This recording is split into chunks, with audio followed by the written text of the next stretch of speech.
Live on the Watchdog.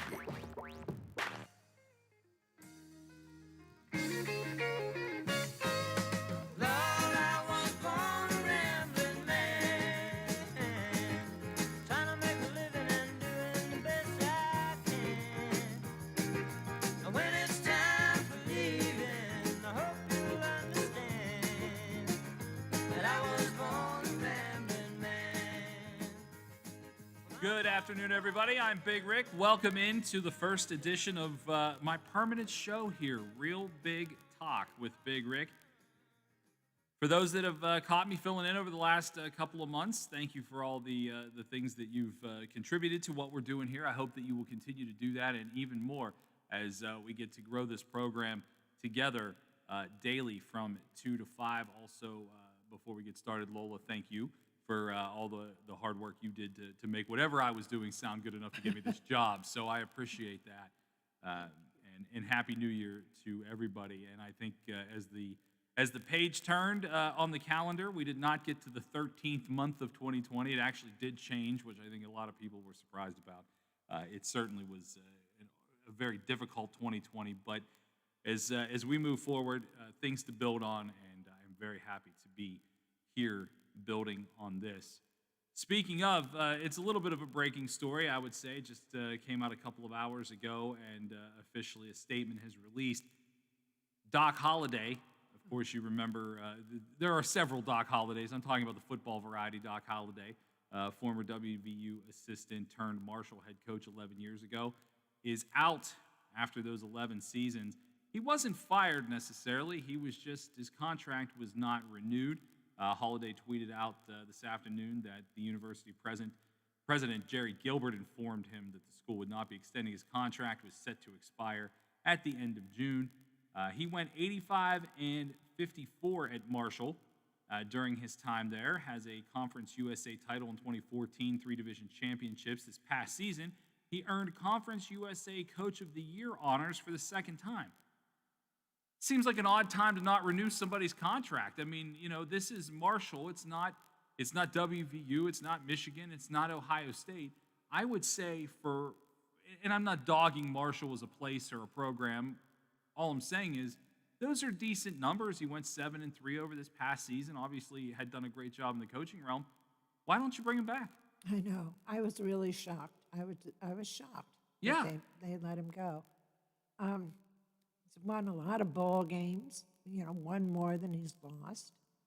And he's such a great guy. I don't understand it. He is. He is a likable fellow. I've talked to him a few times, met him a few times in person, doing a different thing. When I was in Parkersburg, they would do a Marshall's Coaches Caravan, which he regularly attended. I mean, did all the right things. And last week I kind of, and I don't want to go too far into this, because obviously I kind of want to get into some of this Trump tape stuff. But I felt like mentioning Holliday at the first out was the right thing to do. You know, Marshall's not a team that's ever going to win a national title. I mean, let's just call it what it is. It's not going to happen. But if you're serving your fans winning seasons, they continue to support what you're doing, and he's doing that. I mean, he did it. He did it again this year. I don't know what you're looking for unless you're going to go a complete and total youth movement and try to bring in some different and maybe better recruiting of the state. I don't know. I'm not sure what you're looking for if you're Marshall, but I think everything you were going to find, especially at the price point you're probably willing to spend, you found it. And I don't think he needs to become a 90-year-old man still coaching. I'm not even suggesting that. I feel like he doesn't want to not be the coach at Marshall, and for some reason, I don't get why he's not going to be the coach at Marshall, especially with a decent record and just won Coach of the Year honors again. Doesn't make any sense to me. No, I agree with you. I agree. I was shocked. Yeah. I mean, he and did all the right things on the way out. And this is what makes me think that he's not done coaching, or at least wants to leave that door open. On the way out the door, his tweet here after he found out about how he had been informed. As the head football coach for Marshall, I've always strived to build and leave a program better than I found it. The program and players are the most important thing, more important than any individual coach or staff who has had the privilege to be in Huntington. I'm proud to leave the program in a great place. That to me says, I'm available. Hire me. I'm not done coaching. Because he could have just said, hey, it was great to wrap up my career here, or I've been thinking about this, or it's just the time. To me, that says I am available to be hired elsewhere, and I'm going to coach somewhere other than Marshall. And someone's going to hire the guy. I mean, with the resume, with the Coaching of the Year honors, he has won a Conference USA title. Someone's going to pick him up. I don't know if it will be any sort of regional thing. You got to wonder, just off the top of my head, Ohio University could be a place that, because Frank Solich, I think, is still there after 150 years. Solich has been there. So, I mean, maybe because he just seems like a guy that is in this region to stay. But happy trails to him. He seems like a good dude and obviously a good coach. All right, and it's an odd transition, but I wanted to start here. This audio tape from Donald Trump calling yesterday, or Saturday, I believe was the call into Georgia. I've read it. I've read the transcript. I've listened to it. Have you done either, Lola? Yes. Yeah, I have. Yeah, I mean, some people, it's hard to listen to. And obviously, you've heard about it. If you just turned the radio on today for the first time in 2 days, maybe you don't know. But I don't know if there's any way that you couldn't know. About 3 p.m. on Saturday, President Trump had an hour-long conversation with Georgia's Secretary of State, a couple other people. It's all available. So if you want to contest anything that I'm saying, it's available to you to go listen to and read for yourself. The basis of this, because I thought maybe we'd play the audio, and then I realized we could go down a 2-hour-long path of playing that audio and dissecting it, and I didn't think that was really going to be the general best way to have a healthy conversation about this, if there's even a healthy conversation to be had about it. But the long and short of it was this. The president called, and he is looking for 11,780 votes to turn over the election in Georgia. Let's start with this. How many times can you be told no as a human being? Like, I get that he's a human being that none of us will ever be. We'll never have Trump money. We're never going to have Trump power. We're never going to have any of those things. So I would imagine when you start that conversation, you're already have suspension of belief. You're already not in the place where people generally tell you no, and obviously with everything that's going on in the world of politics right now, not told no a lot until just recently when it continues to be a no, no, no, and so on and so forth.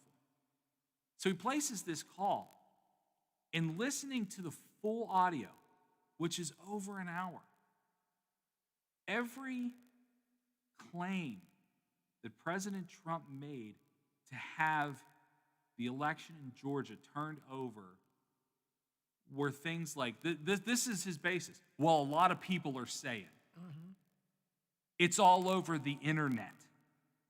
This is a child type maneuver to get what you want when you go to the store with your parents. I mean that's really what it is. Well, Mom, a lot of people are getting the brand new this. Or, this was famous in my house.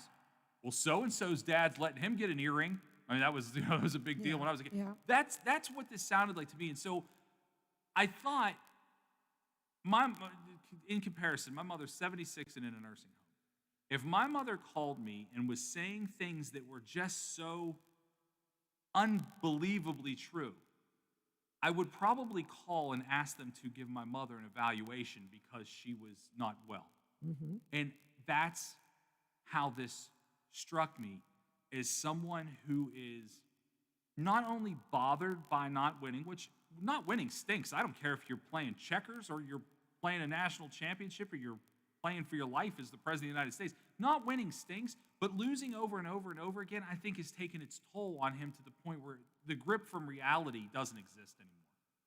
I agree with you. He hasn't been living in reality for a long time. And then it doesn't help that, all these little sycophants in the House and the Senate are bolstering this whole idea. and still calling for more investigations and this and that and the other thing. I understand they're fighting for what they believe to be their political future. They have to cater to the base. They have to cater to him because he's got probably $1 billion in PAC money now sitting there because he's been collecting all this money under the guise of paying his legal fees, and actually very little of that money that was donated went to that, but the rest funneled into a PAC. And so he's going to be, in the foreseeable future anyway, a political entity that, what he'll do is if you make him mad, he'll primary you. He'll pay for somebody's primary run against you, and that's how he'll get his revenge. Yeah, I agree. And the thing is, and I know I'm gonna take some heat. I know I have some friends listening to this show. Obviously, it's on officially for the first time today, that are very pro-Trump. And this isn't even a pro-Trump against Trump argument. This is me listening to someone who is not making sense. And that's what my fear is the most. If something is illegal or fixed or obtained in a non-traditional way, and it needs to be corrected, I think it should. Whether you like the person on the other side of that win or loss is irrelevant to the fact that certainly an election should be done correctly. And I'm not an election official. I couldn't tell you if it was or it wasn't. I have no problem believing that it was done correctly. I also have no problem believing that someone couldn't stick their hands in a cookie jar. Well, that's where we are with the distrust in this country as far as believing the things that you can see.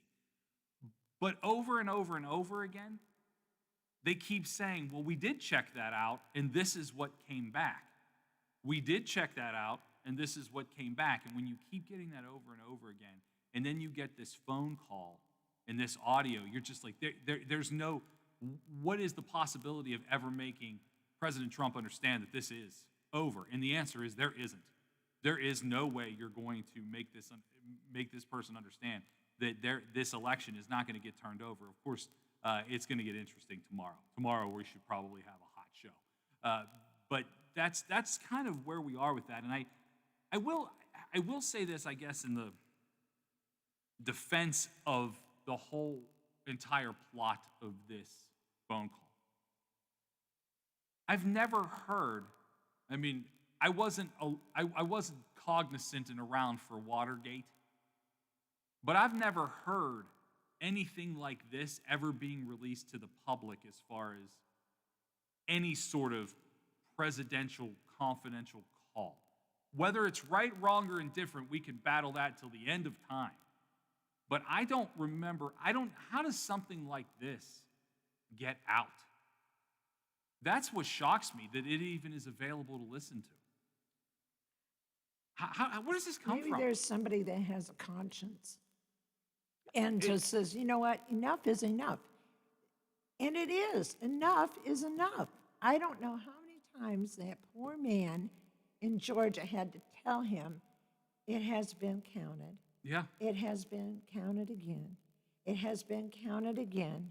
We did the name verification because you insisted on that, and the results come out exactly the same every single time. Truthfully, president or no president, I don't suffer fools lightly, and I think at some point, about 25 minutes into this whole debacle, I would have said, you know what, ooh, my wife's calling, I have to go, I got to pick the kids up at school. I would have gotten off the phone because, I know the office of the president should be respected always, but that doesn't mean you have to respect the person that is in there. And at some point in time, you have to just say, you know what, this is truly, what is the definition of insanity? Doing the same thing over and over again and expecting a different result. How many courts, how many times does the Supreme Court have to say, you don't have a leg to stand on? And then Ted Cruz up there, well, 47,000 votes were thrown out. How do you know? Well, somebody told me. That's the whole argument. I mean, it's mind-boggling. It's embarrassing. The world is watching, and here we're going through this, and we're supposed to be the grand example of democracy and a republic, and this is how you really choose your leaders. And they're just going, what the hell is going on? I have friends that are Canadian, and I talk to them over the long New Year's weekend, and basically the sentiment was, "What is happening down there?" I mean, it's close, but it's worlds away. And I'm not praising the way Canada does everything. All I'm saying is, it's definitely one of those things that is confusing to the rest of the world as far as what it is that we're seeing and what we're doing.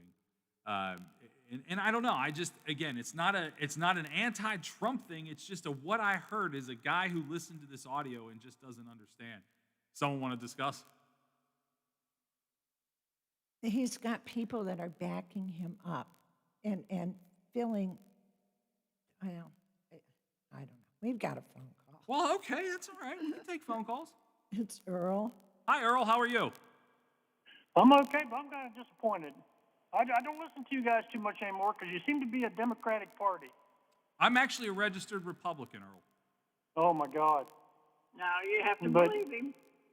Mom. Now, he said he's a Republican. I mean, Indians said this is a disgrace to the country. What about the past 4 years of them trying to say that Russian was a clue, that Russian was involved in Trump getting into office? Look at millions of dollars that was blowed instead of being spent on our country to help our country. Earl, you're not going to get an argument about that from me. I agree with you. That's the point. I don't even listen to your morning show no more. Well, I mean, you're entitled to listen to whatever you'd like, but if you wanted to call this show, I'm happy to entertain any point that you have about this. And my point is this. It had nothing to do with who spent what money leading up to this or anything. All I'm saying is I'm a guy who listened to a phone call that I don't understand where the basis of the phone call came from. And what's the phone call? Have you heard the President Trump phone call that he made to the Secretary of State of Georgia?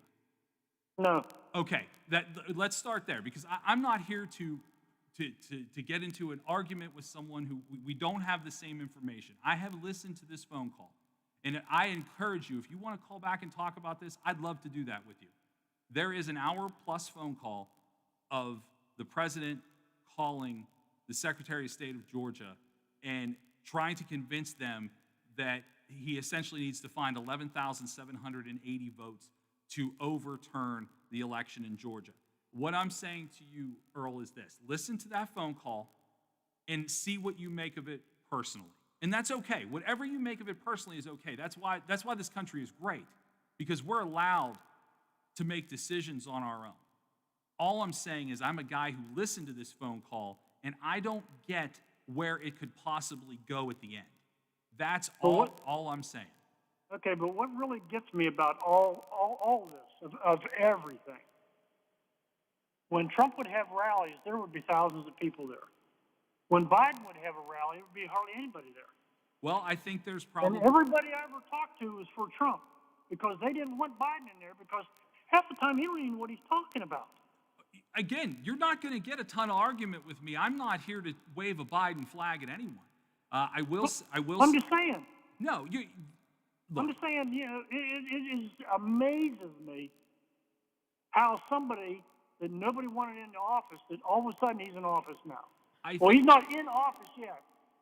Well, I mean, he's going. I mean, that's a thing that's going to happen. And I don't know that it can be. I don't think at any point there's anything that's going to change that. Now, the distrust that everyone seems to have with this process, I totally get.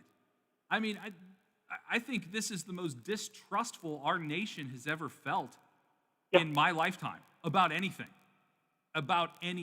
I mean, and we could throw 100 different things in there, including coronavirus, vaccines, and social media, everything. We are not a trustful nation who just looks at the government as somebody who's trying to help us anymore. I don't think we're that as a people. And I don't necessarily, after everything that's happened in the last 10 months, I don't think we should be. I think we should question everything. But we also have to accept the things that are shown. And I think that that's kind of where we're at. And what I was going to get to, Earl, and I'll be happy to, keep you on the line here as we kind of move into this part of what I was. But let me throw something at you real quick here, Sure. and then I'll let you go. No, go ahead. I think what really needs to be done is take all them votes, burn every one of them, get rid of the computer boxes, go back to the punch card votes, and let everybody vote again and see what happens. If Biden gets in, fine, I'll keep my mouth shut. And our country will come to an end, and it'll just go downhill. And in the meantime, get rid of some of the people that are working there because they might not be honest. Well, I mean, I appreciate the call from both of you. I hope you have a great day. And thank you for calling and participating. You're always welcome to do this. You're always right. welcome. So you guys All have right. a happy New Year. You too. Thank you. Bye. Bye. So here's where we get to if that's a thing that happens. It's not going to happen. They're not going to get rid of all the votes. They're not going to start over. It's just not. I can understand the frustration. Earl and whoever he was with are speaking for a lot of people in their feelings towards all of this. And I have no issue with letting those feelings out. None. But what doesn't change is what's about to happen. There have been 10 weeks since the election. I think we're going on week 10. And every avenue that could be sought to, and I don't want to say change the election because that makes it sound like it was done wrong. I don't know if it was done wrong. I don't think it was. I think enough Republicans have also signed off on the fact that this is a real thing. And what I was going to mention to Earl, and I encourage all of you to go and listen to this and make of it for yourself. This is America. You get to do that.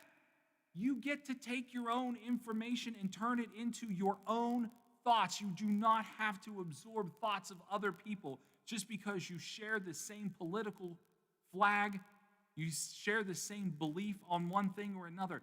This is what makes America what it is. Think for yourselves. It's okay. It's okay. But here is where I think, and hopefully Earl is still listening, here is where I think the water has to meet the wheel with this particular process. Lola, did you see that 10 ex-defense secretaries that are still alive, and that is from both Democrat and Republican offices, have jointly released a statement?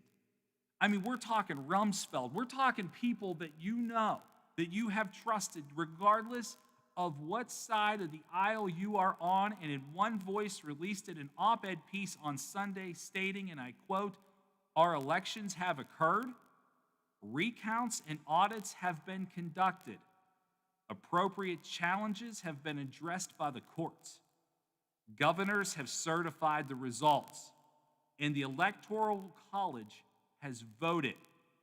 This is from the 10 men, both Republican and Democrat, that have been ex-defense secretaries of the United States. And two of those are his people that he had appointed, have Yes. served for him in the last 4 years. So. Yes, and that's what I'm saying. If that doesn't give you some sort of closure, I get that you're mad that your guy didn't win. I get it. Everyone hates losing. Everyone hates losing. But who has to tell you that it's time to move on? You don't have to like it. If you are an angry Republican who did not get what you wanted this election season, go out there and vigorously fight for the next one. If that's what you want to do, get out there and vigorously fight for the next one. All I'm saying is, how does this ever come to an end when the people who would know, the people who are on the inside or were in the inside, in the case of two of these former defense secretaries of the United States, say it's over. It's over. This is done. And I don't know what amount of proof is going to have to be shown to people who are holding out. I'm not saying you have to like it. All I'm saying is that's what exists. That it's like numbers. You can't manipulate numbers. They are what they are. 2 minus 1 will always be 1. And that's what I do believe that these defense secretaries, 10 of them, are saying in one voice. You were right to ask for the recount, and that's okay. You were okay to ask for this, and that's okay. But they're all done now, and now it is over. I don't know that we find any peace to any of that. I don't know that people will be able to sleep tonight because of that. But for me, in one voice, these 10 people said, this is unequivocally over. Move on. To me, that says it's over, and we shall, in fact, move on. It's 2:33. I'm Big Rick. That's Lola. Coming up, we're going to talk as Steelers-Browns. Last night, interesting game, some things to take from that, and we will take a look at what's coming up this Sunday night at 8:15 right here on the Watchdog. For all of your IT needs, visit OmniPerforms.com. Omni Strategic Technologies, the only IT company that the Watchdog trusts. Does your dog need groomed or walked? Are you looking for a pet sitter or dog boarding options? If so, call Dirty Paws, Wheeling's newest pet care service, providing the Ohio Valley with everyone's pet care needs. Check us out on Facebook at Dirty Paws WHG or call 304-639-7754. 1 in 3 adults has prediabetes. 1 in 3. That means it could be you, your football buddy, your football buddy, or you, your best man, your worst man, you, your dog walker, your cat jogger. While 1 in 3 adults has prediabetes, with early diagnosis, prediabetes can be reversed. Take the risk test at doihaveprediabetes.org. Brought to you by the Ad Council and its Prediabetes Awareness Partners.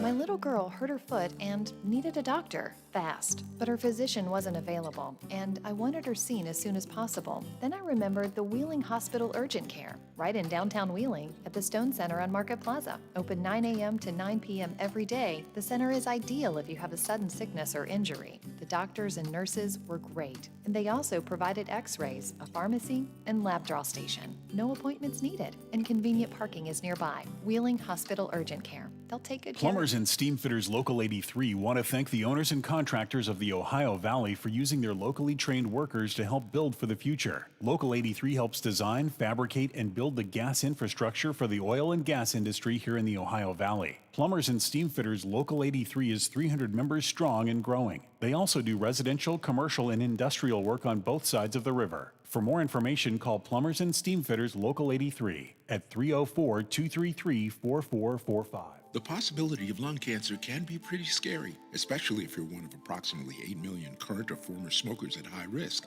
That's why SaveByTheScan.org wants you to know that now there's a breakthrough low-dose CT scan that can detect lung cancer early, and it only takes 60 seconds. You stop smoking, now start screening. For an easy quiz to see if you're eligible, visit SaveByTheScan.org. It could save your life.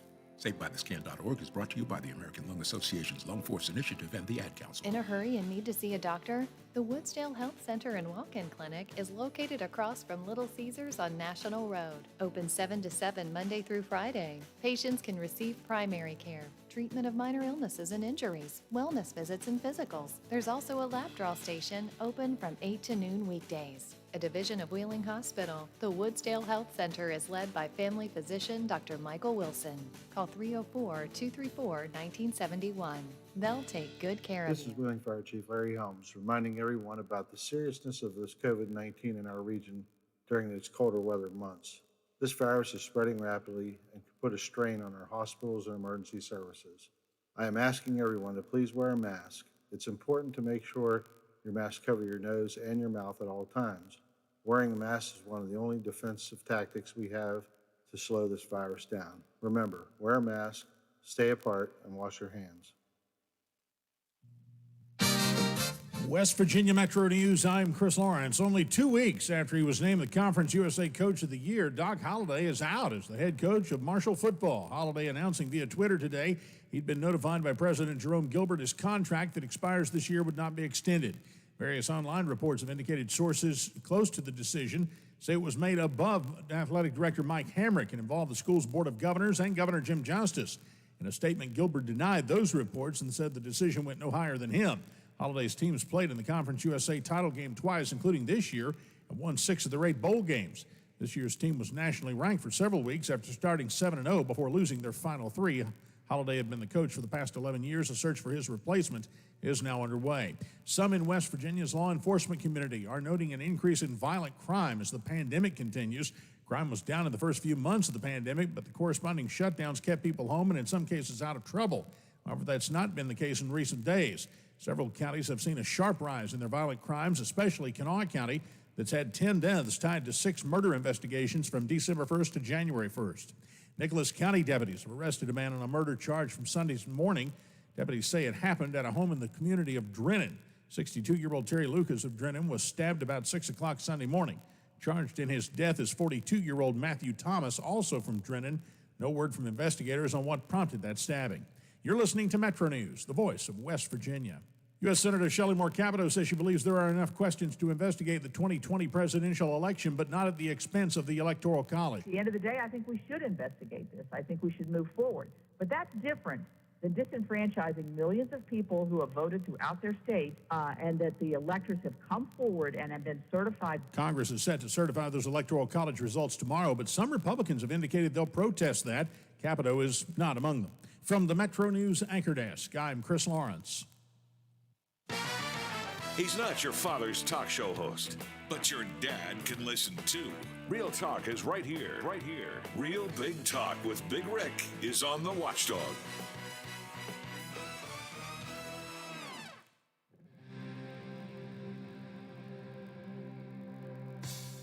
Welcome back to the Watchdog. It's 2:39. I'm Big Rick. Nice. Van Halen bringing us back in. Tell us all about it, Diamond Dave. Yesterday, the Steelers and the Browns was way more interesting than I thought it would be. I have to say, I was mildly impressed with Mason Rudolph. Was he good? No. No. He's not good. He was okay. He did what a backup should do. He had a week worth of reps. He came in, threw for over 300 yards, 2 touchdowns, bad interception. He kept the game moving. He kept them in it until the end. I think that's what the role of a backup does. I've already seen this morning, I saw Mark Madden had a hot take on it from WXDX in Pittsburgh, that Mason Rudolph may play 2 or 3 years as the starting quarterback after Ben Roethlisberger's days. I hope he's wrong. I don't think we need that. I don't think we want that as Steeler fans. He's not that guy. He's not that guy. Maybe he can be that guy that's a fill-in. Maybe he can be that perfect backup role of, if I know I have to play, I can get a game plan installed and I can execute it fairly well. The Browns celebrated like they won the Super Bowl yesterday, winning by 2 against the Steelers. And they had to do that. They haven't made the playoffs in a long time. That was for the fans. Trust me, in the Browns locker room, there was probably some slight jubilation and then immediately back to, boy, what if Watt was out there? What if Roethlisberger played? I mean, the Browns had some issues too, COVID-related and injury issues and such. But at the end of the day, the Steelers did not need to win that game to be where they are, and the Browns did. And the Browns had to show it. They had to show it. That is for fandom. That's to sell jerseys. That's to get excitement back in Cleveland. And they should be excited. I'm not dogging the Browns. They have a pretty good record, 11-5. They made the playoffs. Baker Mayfield is a good quarterback. Is he great? No. But he's good. Is Jarvis Landry a great receiver? No. But he's good. Myles Garrett can play football. There's no doubt about that. They have some really good players. Kevin Stefanski might be a great coach. To take them from where they were to where they are now in one season, 11-win season, double-digit win season for that team, Kevin Stefanski, I think, could be your coach of the year. My goodness. That program had not been good for a long time. When Mike Holmgren comes in and can't turn that program around, And somehow Kevin Stefanski does. I would say that's pretty good coaching. I would say so. Some of the things that came out of yesterday's game besides just that is that Baker Mayfield has a lot of confidence, and the Steelers, I think, can rattle him easily with their full complement of defensive players. When he got around that edge and got that first down, I don't think anybody thought that he wouldn't. I certainly didn't think that he wouldn't. I certainly didn't even think I'd be watching the game with such intent at that point because I didn't think it would still be a relevant game, but it was. When they missed that 2-point conversion, the Steelers did, you kind of knew that that was going to seal the deal. And you know what? It was just as easily makeable as it was missed. So the opportunity was there. They just didn't seize it. I am looking forward to this next game. Sunday night, you can hear that here right here on the Watchdog. 8:15 will be the kickoff. 3 games Saturday and 3 games Sunday. Good football. I mean, you want to talk about someone who's going to go into their cave and just watch football for 2 straight days. Good matchups, too. I mean, I don't want to really necessarily go through all of the matchups, but, Titans-Ravens should be a heater. Should be a heater. Some of the games, I guess, you're going to question. But man, I do think the reason the Steelers-Browns is at 8:15 on Sunday is it's the best one. Absolutely it is. It Absolutely. It is the best one. And what we saw yesterday was, I think, take this with a grain of salt. The Steelers' performance yesterday without the second half of last week's game has been the best performance the Steelers have had in 5 weeks. I mean, they looked okay, shaky against the Bills, which they lost. Of course, they lost to Washington, who made the playoffs. We'll get into that later. That's just that story is interesting all on its own. And they lost to the Bengals, who are so bad that I do think the University of Cincinnati would have given them a run for their money. So the Steelers, I think, going into this week, resting those starters but still seeing the effort that they saw is a good thing. I think the Steelers, who was on the field, who was on the bench, who actually played in the game, I think those particular Steelers did themselves a favor. I think it was gutty by the Steelers. I think that even though they stink at running the ball, I think James Conner getting hit and not getting broken in that game was a good thing, getting some hits back. I didn't like the Josh Dobbs thing, and I like Josh Dobbs. I think he's probably a good dude and a decent football player for what he was able to do in college. I don't know that he's a good pro quarterback or even a good backup pro quarterback. Sneaking him in every once in a while to give that illusion of wildcat or what might he do. I'm not. If you're going to run a wildcat and you're going to scare me with it, then actually do it. This was just kind of, I'm going to fake doing that. So I mean, let Rudolph get the consistency. If you're going to make him if you're going to even think about having him be a starting quarterback in life after Ben, you can't do that. Just leave him in there and let him execute every sneak, every handoff, every bootleg, every RPO, all of it. Just let him do it. I just thought that was kind of a useless venture. But overall, I was really impressed by what I saw because they hadn't looked hungry to win, with the exception of 30 minutes last week in 5 weeks, over a month. I'll take that. And I don't know that the Steelers won't win on Sunday. I think there's every reason for the Steelers to win that game. If Ben can do what he did 2 weeks ago or a week ago, however you want to look at it, 8 days ago. If he can do that, I don't think the Browns can stop him from doing it. If he comes out of the Ben of 2 weeks ago and a half ago, I don't think they should even go to the stadium because Cleveland will stomp them. I don't think that's going to happen. I think the Steelers are going to come out. I think somewhere that no one will say, and certainly not Ben will say, I think he was happy to get through this end of the season or to the end of the season in the playoffs. They did, at the end of the day, win 12 games. Good.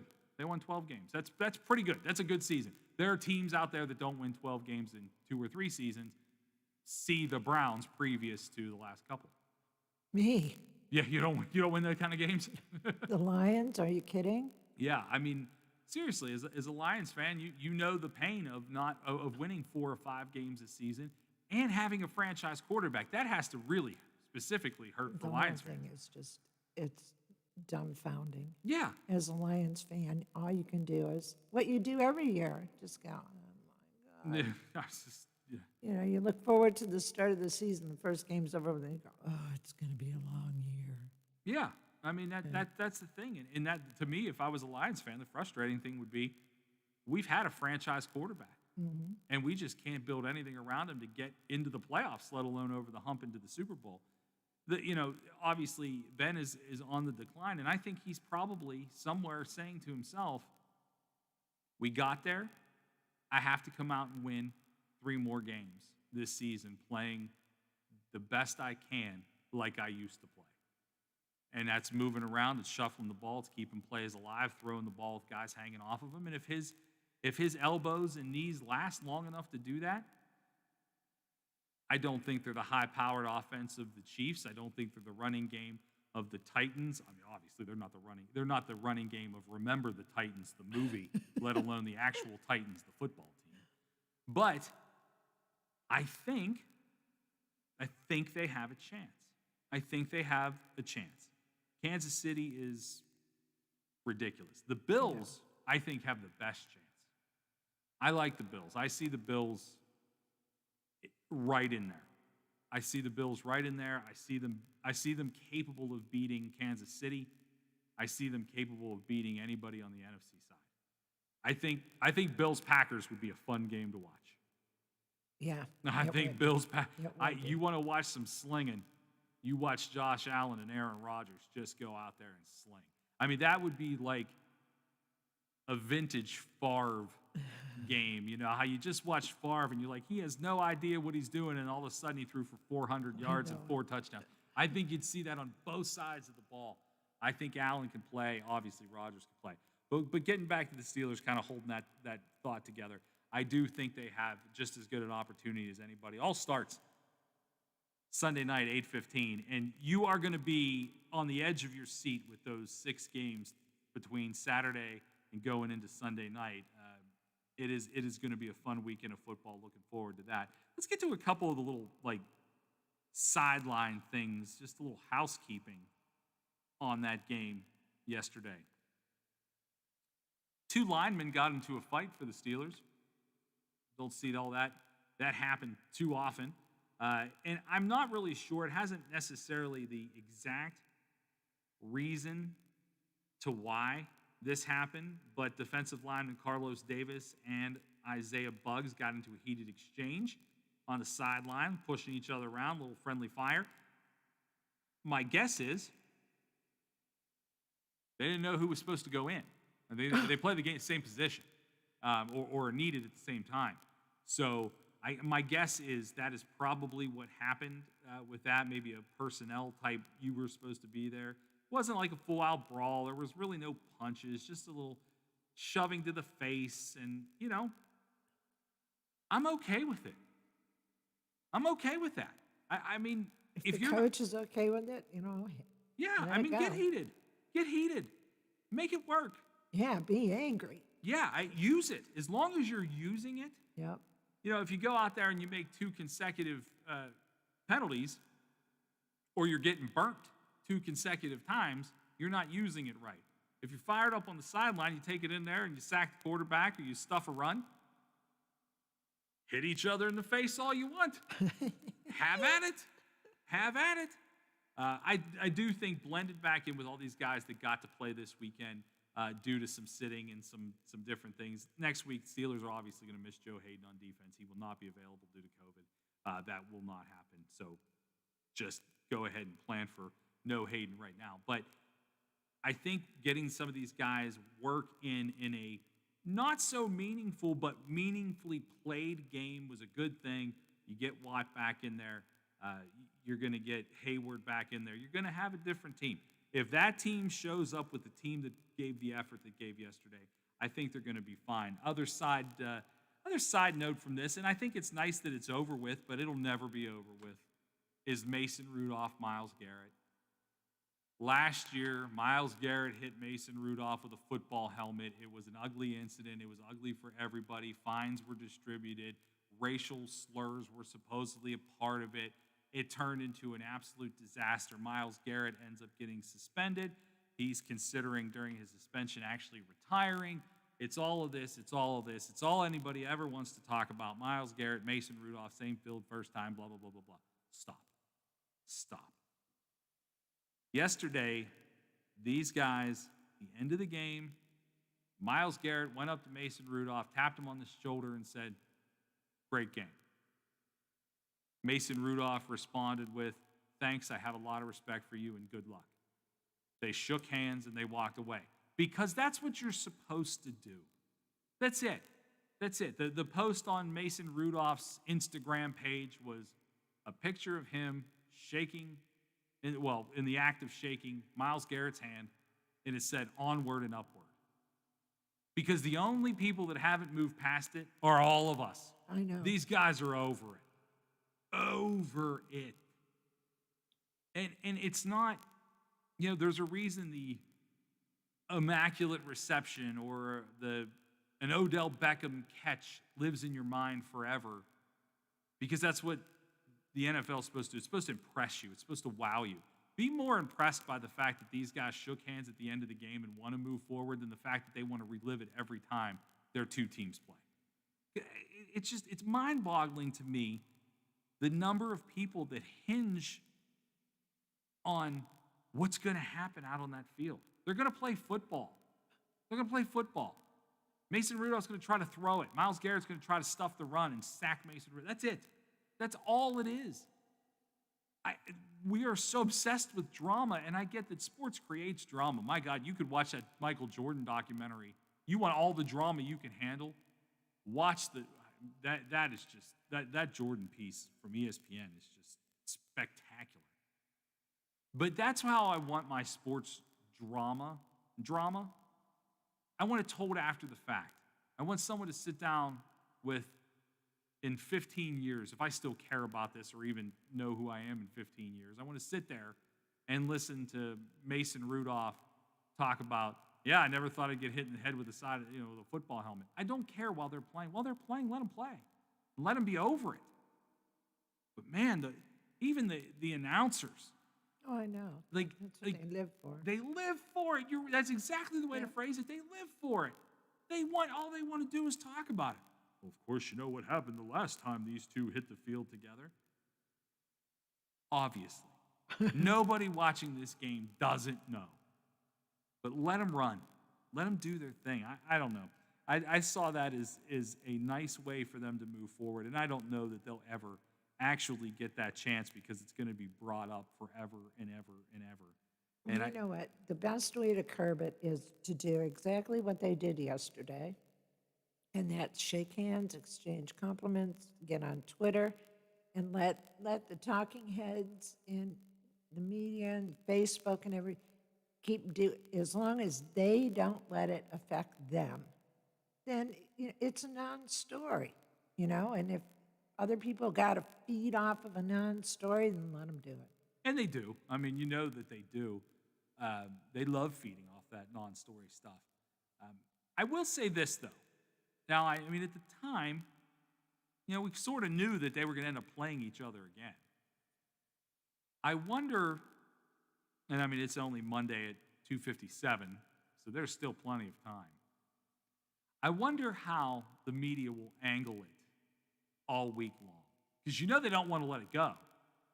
Because it's not going to be relevant again. Unless Roethlisberger gets hurt in this game on Sunday night. Mason Rudolph probably isn't going to even smell the field. But somehow, some way, someone will carry this story on until we get to Sunday night at midnight. Well, Ray Fittipaldo was on with Bill, and he said, please just let it go away. He said, I'm so glad they did that. Now it doesn't have to be talked about all week. And I'm hoping that more and more, particularly writers, reporters, that kind of thing, take that attitude. Let the little podcasters and those guys that are all looking for tweets that will inflame people, let them have at it. But, real honest people that handle the team, report on the team all the time, they don't want any part of it. No. And you know what? These guys deserve better. They're just people. Granted, they have an extraordinary skill that most of us don't have. None of us are playing football like either one of these guys. But none of us are getting paid to play football like either one of these guys. At the end of the day, they got families, they got kids, they got things of their own lives. Just let it go. I mean, every time they walk out of the house, they shouldn't be subjected to, oh, well, you're gonna see Rudolph on the field again. Myles Garrett doesn't deserve that, and neither does Mason Rudolph, for that to be said. Again, game Sunday night, it's going to be the best one of the weekend, I feel it. Browns at Steelers, 8:15 right here on WKKX. We'll have all the coverage for you. And, of course, Monday, we got you covered. I mean, Bill will cover the game from top to bottom. I'll throw my 2 cents in as well. So that'll be a fun week leading up to that game. Coming up, we're going to have a special guest join us. We're going to talk to Molly Holden from the WYMCA Wheeling. That's happening right here next on the Watchdog.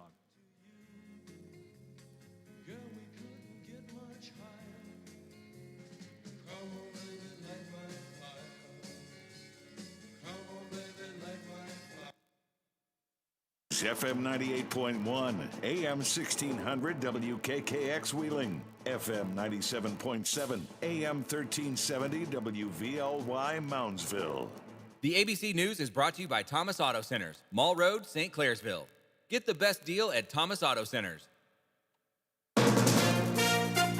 From ABC News, I'm Brian Clark. As the coronavirus spreads across the country, there are questions at the national level about the number of vaccinations. They fell well short of the goal of 20 million administered by New Year's Day. The U.S. has administered fewer doses of the vaccines than anticipated. We asked Health Secretary Alex Azar why. There's a lag between doses being available, them being ordered by the providers in the states, shipping, and then eventual vaccination, especially when you have Christmas and New Year's in the middle. He said the pace has picked up in the last 72 hours with 1.5 million doses given. I'm very hopeful that we're going to see a continued rapid uptick. Azar ruled out a strategy adopted in Britain to delay second doses of vaccine so more people can get a single shot. Aaron Katursky, ABC News, New York. The president of the NAACP called President Trump's request Saturday to Georgia's Secretary of State to, quote, find the number of votes he would need to win the state a racist attack on black voters. Secretary of State Brad Raffensperger said the president's allegations of fraud were wrong, and his fellow Republican, Georgia's Lieutenant Governor Jeff Duncan, tells ABC News that some of that disinformation comes from social media. The most concrete piece of evidence I've received, and I've been on every TV show possible asking for it, is a screenshot of a Facebook post that somebody sent me, right? Or a link to a Twitter account. That's not information that we uproot elections over. The two elections in Georgia tomorrow will determine which party has the majority in the U.S. Senate. President-elect Biden and President Trump both campaigning there today. Ahead of an expected protest from supporters of the president in Washington Wednesday as the Electoral College results are ascertained, the Washington, D.C. Police Chief Robert Conti says anyone in violation of the posted signs, anyone in violation of District of Columbia law will be arrested. National Guard is being activated to help with crowd control.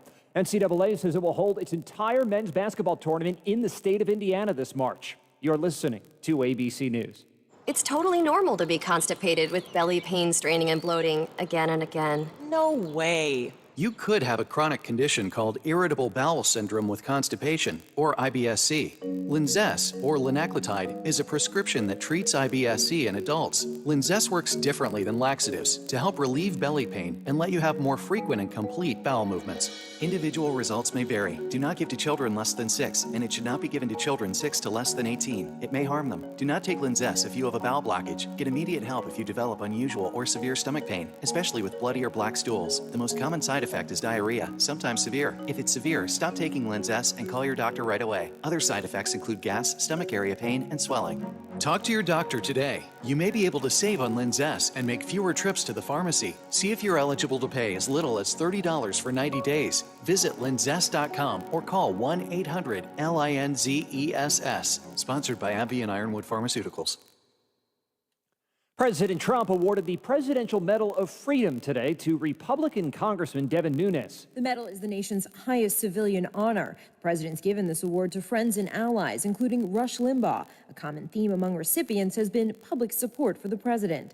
Nunes sparked controversy with his investigation into the Russia probe. The California Republican alleging there was anti-Trump bias at the FBI and the Justice Department. In a statement, the White House claims that Nunes, quote, uncovered the greatest scandal in American history. Karen Travers, ABC News, Washington. New York Governor Andrew Cuomo announced today all healthcare workers in the state, even those who work outside of a hospital setting, are now eligible for the COVID-19 vaccine. We're making 1A, basically all healthcare workers are going to be eligible today, and that is the first priority.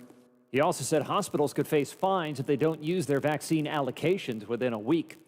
For the first time ever, South Korea recorded more deaths than births in 2020. Just over 275,000 babies were born there last year. That's down 10% from 2019, compared to about 308,000 deaths. South Korea already has the world's lowest birth rate. Last month, the country's president launched several policies aimed at addressing the low birth rate, including cash incentives. This is ABC News. Let's be real. Mopping is a hassle.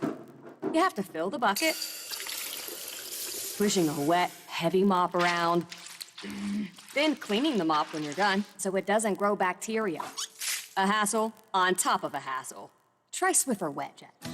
With Swiffer Wet Jet, you start with a fresh pad and cleaning solution every time. And when you're done, you just toss the pad. Swiffer Wet Jet, the faster, easier, cleaner way to clean your floors. Brian Clark, ABC News. Now, during the Jim Robinson Ford Lincoln Toyota Pre-Owned Super Sale, select from over 80 vehicles in stock starting under $5,000. Most are local trades, many with one owner. Hurry to Jim Robinson at the Highlands, home of lifetime powertrain protection. Now, during the Jim Robinson Ford Lincoln Toyota Pre-Owned Super Sale, select from over 80 vehicles in stock starting under $5,000. Most are local trades, many with one owner. Hurry to Jim Robinson at the Highlands, home of lifetime powertrain protection.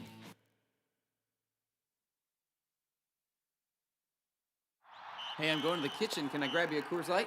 Yeah, that sounds good. Huh. I never knew there was a zip line in my fridge. Hey! Hey, buddy! Yeah! You got 2 Coors Lights up there? You got it! Always brewed down to 34 degrees. With a taste as cold as the Rockies, only Coors Light gives you refreshment every time. Here you go. 2 Coors Lights. Awesome, man. Wow, these are really cold. That's the only way I deliver it. Sure. I mean, you being a mountain climber and all. Yep. You probably need a pretty warm coat in there, huh? Yep. Hey, Ben! Yeah! Ask him if he has any nachos. You got any nachos in there? No. Just icy cold Coors Light? Yep. That makes sense. It is the Rockies. Coors Light, the world's most refreshing beer. Coors Brewing Company, Golden, Colorado. With great beer comes great responsibility. There's no room for quitters on a job site. Not on the crew and not in the toolbox. When a job gets tough, I respond with force.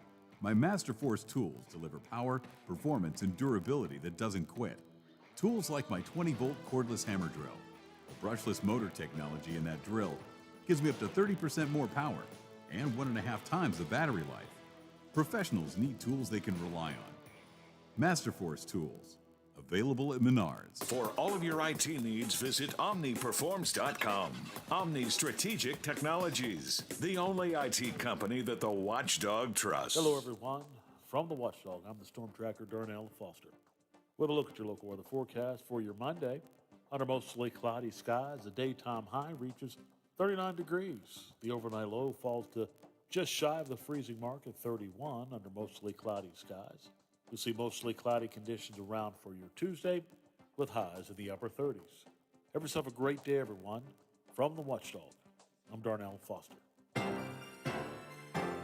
The views and opinions expressed on the following program are not necessarily those of this station or its sponsors. News, talk, sports, and rock is all right here, right now. Back to Real Big Talk with Big Rick on the Watchdog.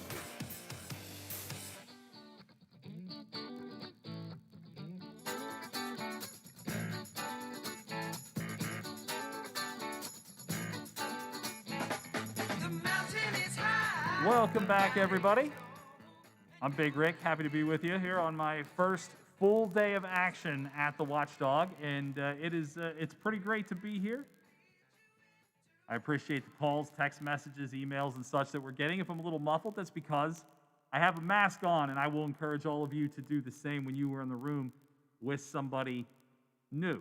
And I am here with somebody that I've never met before, but I'm very interested to talk to, because we're going to talk today, actually to a couple of ladies that are going to talk about something very important. And I'll be the first to admit, Molly Holden is here, the STEP Director, that is Survivors of Trafficking and Empowerment Program for the YWCA.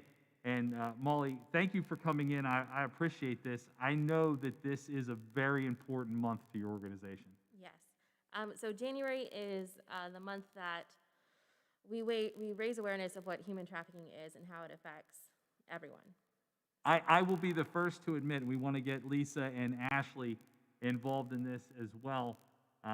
Welcome, Lisa, and welcome, Ashley, who are joining by phone. So we're going to have to make sure that we are instructing through this. There's a lot of us at one time, two of which I can't see. But we do appreciate everybody joining us. And this is obviously an important topic. And I'll be the first to admit that it's not a subject that I know a tremendous amount about, because it needs to be talked about more. It's a subject that is an uncomfortable subject, I'm sure, for a lot of people, and a lot of people just, I don't want to say choose to ignore it, but just don't have the facts about it. So we're going to find out some of these things that are necessary to know, and signs, I'm sure, that you can point out to human trafficking. Ladies, I'll start, and then I want you to do your thing, and I'll just try to play quarterback here as we go through all of this.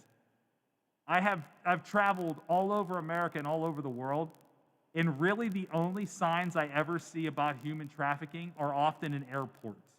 That's the only place that I see it. So I'll start with you, Molly, since you're here in studio.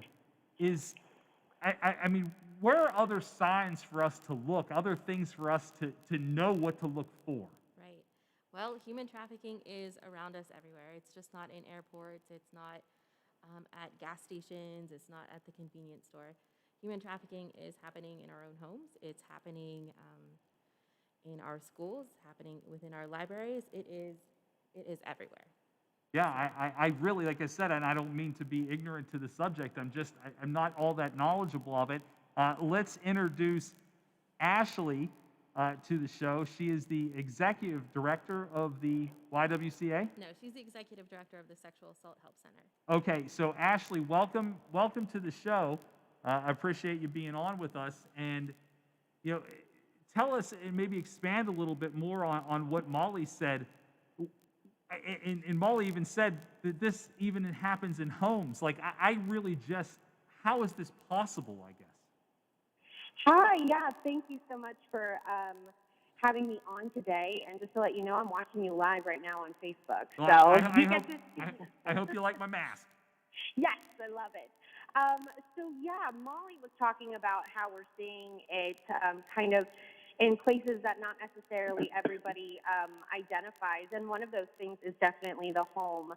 When you look at rural cities, especially Wheeling and our little cities around us, you are seeing, we as a collective group is really seeing a lot of familial trafficking, so which is really defined as family members that are essentially trafficking children and other family members too, that includes adults. So we're seeing on a grand scale, although the community might not necessarily seem like they know that it's happening within those rural areas.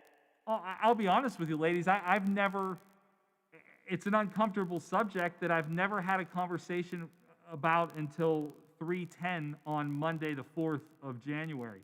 I've never had this conversation with anyone before, and again, where does this conversation have to start for people, especially in this valley? I mean, we can talk about airports and everywhere all over the country, but we got to start at home.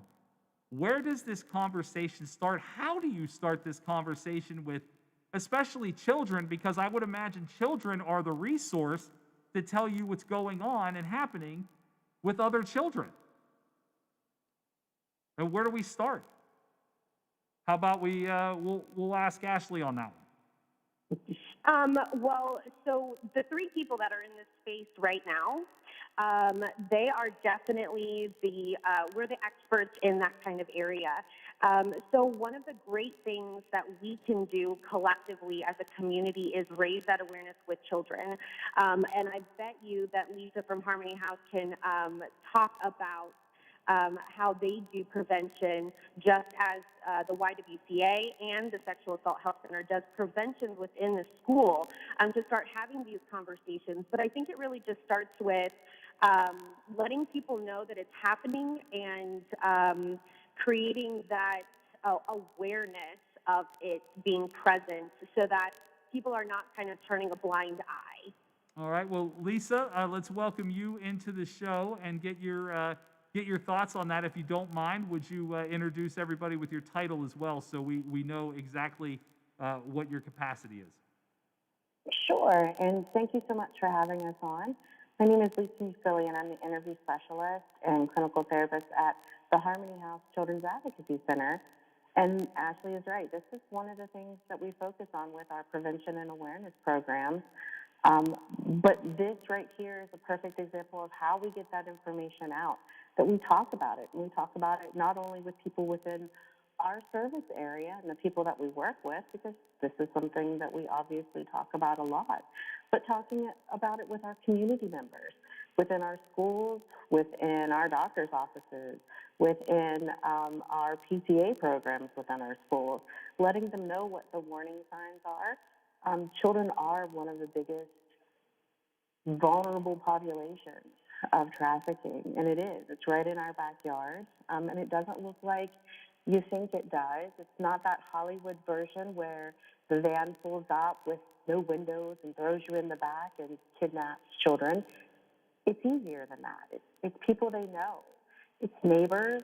It's people in their community that really look for the vulnerabilities of the children, those that are kind of by themselves a lot or are economically disadvantaged, who can reach them and show them some attention. And it's easy to lure them in and get them to do things that they wouldn't normally do. And I'll leave this up to whoever is the most qualified to answer this question. Is what does just an average person like me have to look for to see the signs of this happening to a young person? I mean, there are a couple of young children in my life. My best friend has two daughters that I love more than anything. And just the idea of something ever happening to them would rattle me to the core. And I realize in all my travels through the state of West Virginia and other places, this isn't just a West Virginia problem. It's a global problem with a lot of different intricacies, I'm sure. But what does someone who doesn't know what they're looking for or know exactly what they're seeing, what are the signs that you can maybe pick up on that a guy like me could call Molly or call your organization and call the police and just say, this doesn't seem right to me? Well, I think the first thing to be aware of is who your children are talking to, not only in person, but through their social media accounts, keeping track of what accounts they have, what apps they have, who they're talking to at all times, and know what those conversations are, and have that conversation with your children so that they know that you're aware of some of the dangers that are going on and that you care enough about them to want to know who they're involved with and what they're talking about. Is social media just yet another unfortunate ripple effect in all of this? Because I would imagine for someone who is a predator of some sort, it just makes it all that more difficult, or all that easier, I guess, and makes it more difficult to prevent, because you essentially can sneak into anybody's pocket these days if you are looking to do something that's, lascivious. Absolutely. It's like you said, it is easier to have contact with children than it ever has been before. And it's easier to really fool people into who you are and who you're not. You could be anybody through your social media account. I can't even imagine the uphill battle that so many of you that are trying to right these wrongs and make it, I guess a public. I mean, I'm assuming this is a public health crisis. I mean, this is a health-related thing as well. What kind of help or funding or things like that do you get? I mean, are these programs?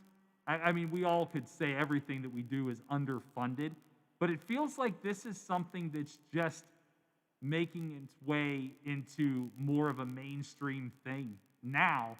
And I don't want to get into the news angle of this as far as some of the high-profile things we're seeing with different people in the last, couple of years in the news cycle.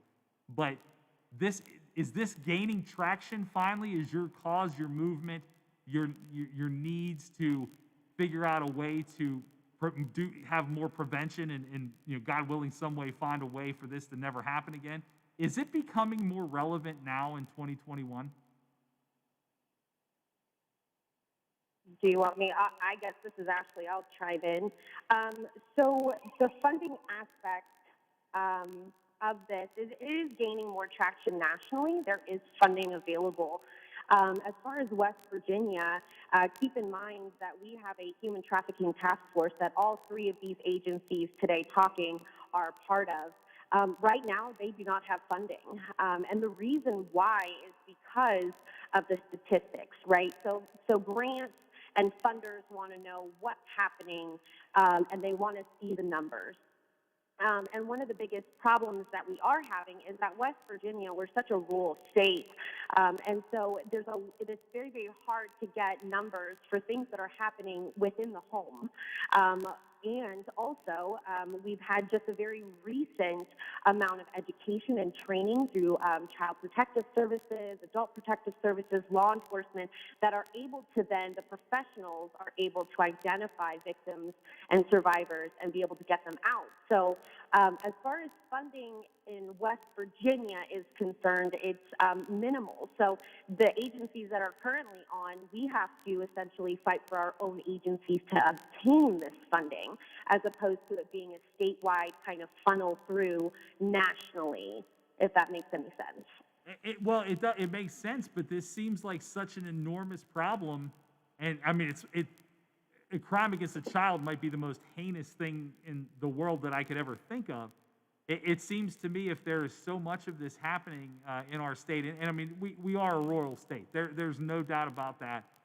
And I'm sure just even finding out who needs help where is an uphill battle with everything that has to do with a lot of these smaller places in the state. I mean, in the further south you go in the state, you get more rural and rural. I hate that it's such an uphill battle to get funded. But the good news is it sounds like with this being the awareness month, you're going to hopefully gain some traction here this month. And I know you have something going on with City Council. Is that what's going on? Molly, you want to take that one? Yeah, tomorrow we're having a proclamation read and signed by Wheeling City Council acknowledging that January is Human Trafficking Month, and them taking a pledge to work towards raising awareness and bringing a stop to human trafficking within the city of Wheeling. I guess, are there specific statistics on what's happening right here in Wheeling? I mean, are you finding that the numbers are going up? Are they going down? Do they stay steady in the area? So for me, I have worked at the YWCA for almost a year. I run a program called STEP. We are a comprehensive program. We offer services, shelter, life skills, education, all those kinds of connections. Within the last year, we have served 12 people, which does not seem like a big number. But To those 12 people, I'm sure it was life-changing. It's been life-changing. When you look at national statistics from the Human Trafficking Hotline, who in 2019, they received 38 calls from the state of West Virginia, we've helped somebody. So looking at those numbers and looking at the numbers that are needing to be funded, West Virginia is low on the totem pole. But when you look at the numbers of states surrounding us, the state of Ohio is 4th or 5th in the country for experiencing human trafficking and having people trafficked within the state. So if states around us are having that much going on, we are too. Yeah, I mean, I was going to say, it just seems by default, default or highway or however you want to put it, a lot of this has to be passing through our state. And unfortunately, undetected, I'm sure, a lot of the time. I mean, again, I don't want to seem totally naive to all this, but I really am. And I think a lot of people probably are. And what is it going to take? And maybe you can all throw in your takes on this. What is it going to take to get this problem? I don't want to use the term under control because I think that's the wrong term. But to rein it in a little bit, to get to more people, to save them or to make them aware. I mean, do people actually go through this unaware that they're going through it? Because I'd imagine that happens. Yes, for sure. There are people who have been convinced that someone loves them and they're doing this person they love a favor. They just think that's the way love is. That's the way their relationship Oh, man. is. And so there's a lot, it's through the use of force, fraud, and coercion that they're manipulated into this is what my partner wants me to do, and so this is what I need to do to keep him or her or this person in my life. Wow. Well, I mean, this is a tough conversation to have.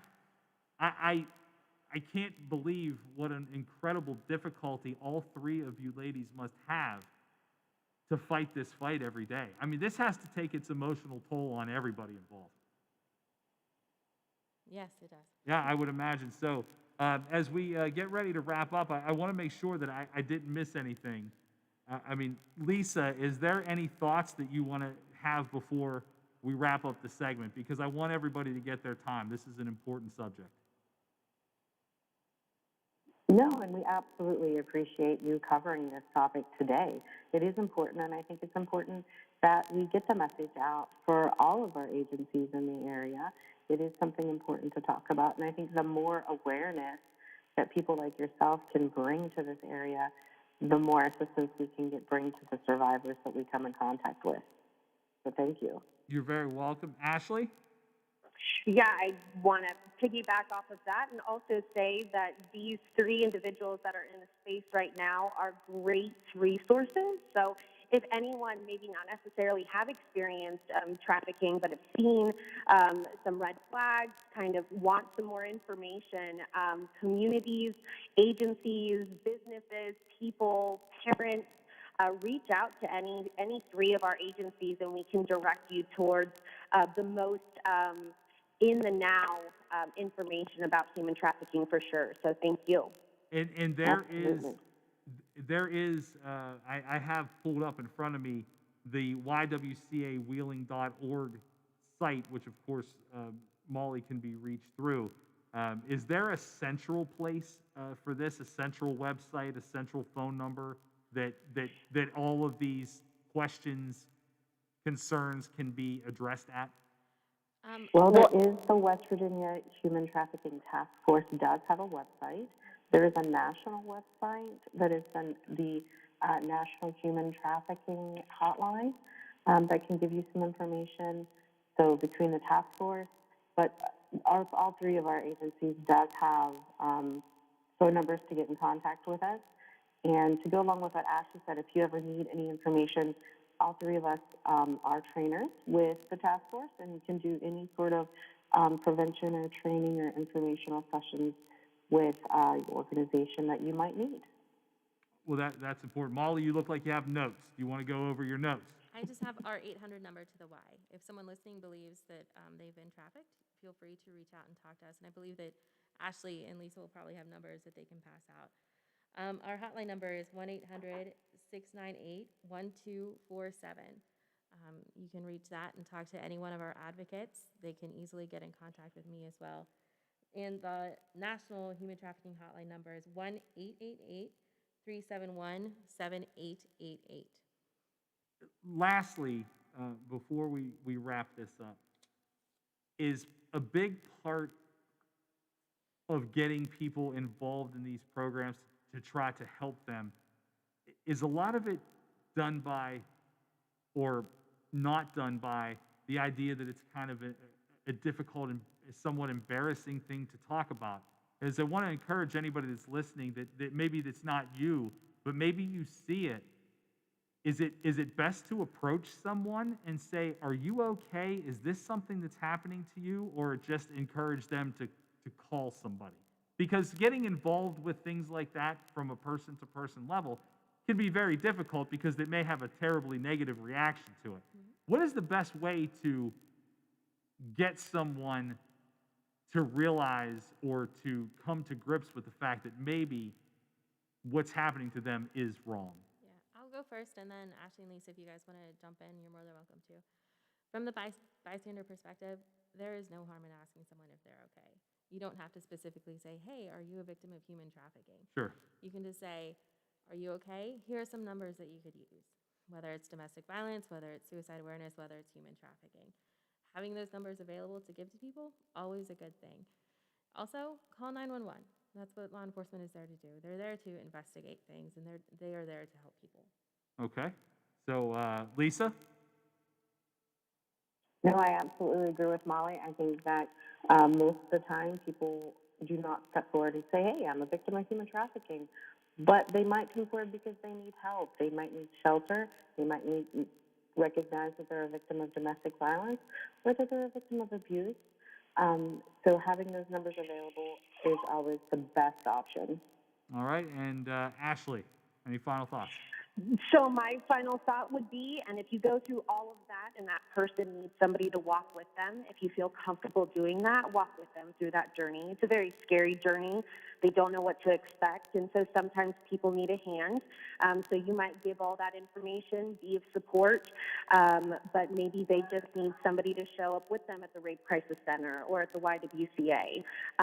So if you are inclined to feel like you could do that and play that position for the moment, it might help that survivor get through it and have the support they need.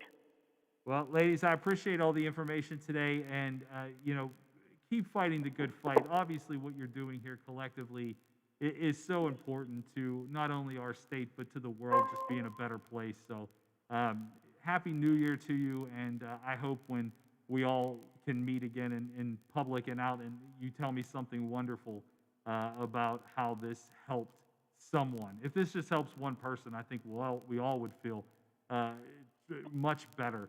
Because it's just such a disturbing thing to think about. I hate that this happens. I know that it happens, and I hope that anybody listening, if you see it, don't turn a blind eye to it. Don't turn a blind eye to it. Reach out, call 911, ask somebody if they need help. Ladies, thank you so much, and take care of yourselves. Well, thank you. You too. All right, we'll be back with more on The Watchdog. In a hurry and need to see a doctor? The Woodsdale Health Center and Walk-In Clinic is located across from Little Caesars on National Road. Open 7 to 7 Monday through Friday. Patients can receive primary care, treatment of minor illnesses and injuries, wellness visits and physicals. There's also a lab draw station open from 8 to noon weekdays. A division of Wheeling Hospital, the Woodsdale Health Center is led by family physician Dr. Michael Wilson. Call 304-234-1971. They'll take good care of you. For all of your IT needs, visit OmniPerforms.com. Omni Strategic Technologies, the only IT company that the Watchdog trusts. I'm Josh from Panhandle Cleaning and Restoration. I hope you are staying healthy. We continue to respond to structural, fire, and water emergencies. We are combating COVID-19 with our highly trained staff and latest disinfection systems, providing preventative and reactive disinfection to facilities around the region, while working with area hospitals on isolation areas and air filtering. At Panhandle, we continue to follow social distancing and hygiene protocols. We are dedicated to our community, and together we will get through this. CA House Music has all the gear to make your music legendary. With all the best gear, including Fender, Epiphone, Yamaha, and more, CA House will have you rocking in no time. Get the most for your money with everyday low prices. And we meet or beat internet pricing. Play before you buy and let our product specialists help you pick out the instrument that's right for you. CA House Music, supporting local musicians since 1872. Play music for life.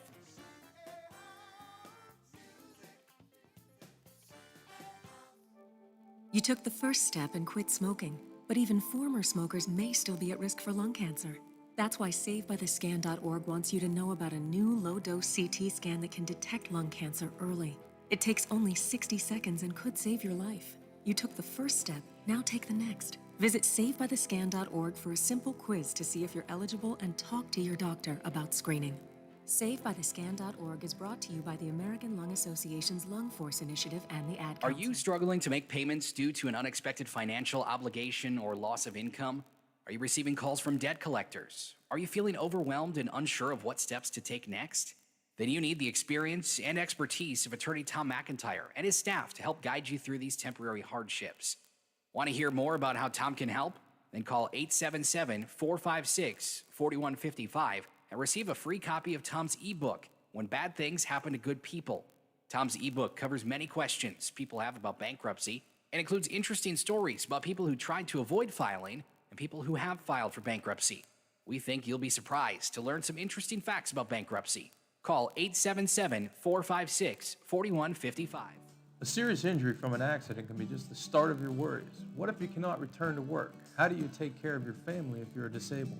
At Gelner Law Offices, we represent seriously injured people and understand their problem. We know how to get you fair compensation. We will work hard to make sure you get the money you deserve for your losses. Don't go it alone. If you're hurt in an accident, call us at 304-242-2900 or visit us at gelnerlaw.com. We'd like to help. Oh, there's something so real about living local, and I know without a doubt I'm not alone. And I love living local. There's nowhere else I'd rather be.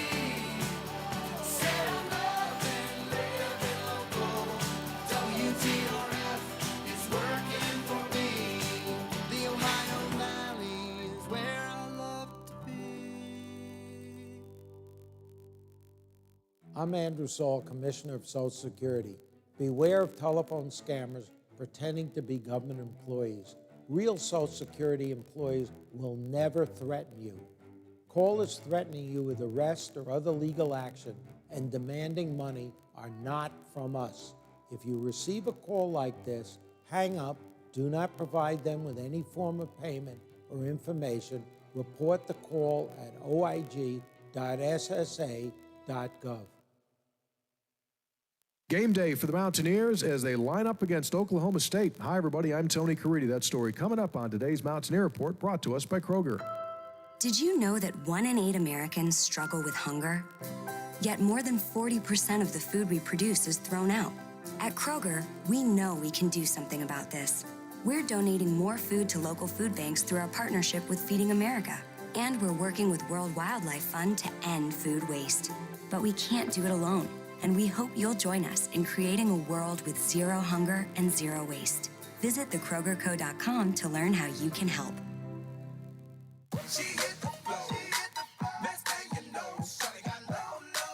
Love getting prices that are lower than low on backyard favorites like grill-ready hamburgers and fresh-picked strawberries? Then shop at Kroger. We give you more ways to save on the fresh you love with tools like the Kroger app, where you can find personalized coupons on top of weekly sales, plus rewards like fuel points, giving you prices that are lower than the everyday low.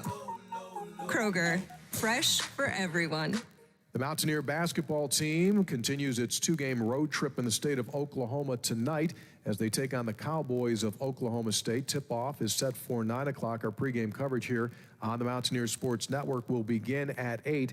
WVU will try to bounce back from Saturday's 75-71 loss to the Oklahoma Sooners. A very difficult defeat for WVU. The Mountaineers played horribly in the opening half of that game, trailing by 18 points at halftime, 38-20, and then exploded in the second half, outscoring the Sooners 51-37, but it was too little, too late as West Virginia falls to 8-3 on the season and 1-2 in conference play. In that game on Saturday, West Virginia had a fantastic effort from redshirted freshman Jalen Bridges, who made his career start #1. He finished up the game with 19 points, hitting 7 of 9 from the field, including 5 3-pointers. He was joined with 19 points by Taz Sherman. Sherman hitting 4 threes in the game, and all of his points coming in the second half.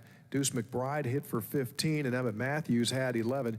It was a wild shooting performance by West Virginia after being miserably cold in the opening half.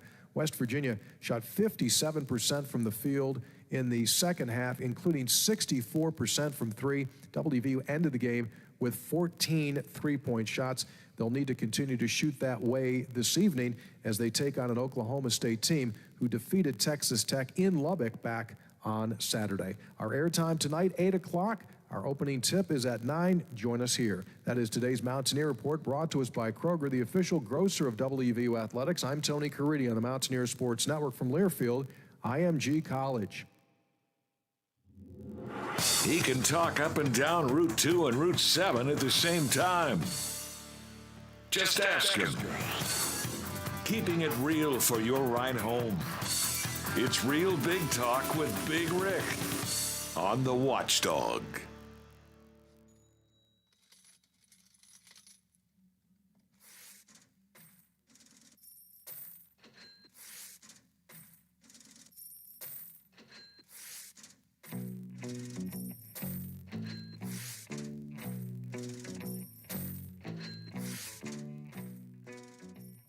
Welcome back to the Watchdog. Real Big Talk. I'm Big Rick. It's 3:39. Playing Pink Floyd, Money. Money makes the world go round. You know what else it did this weekend, Lola? What? Makes the NFL go round. Yes.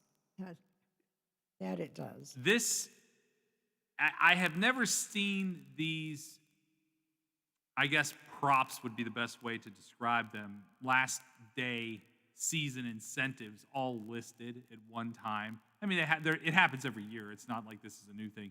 It's just I've never seen them really listed and who got their incentives and who didn't. Basically, when contracts are put together for any sports league, I mean, you could say goals in hockey or buckets in basketball, points, whatever you want to call it.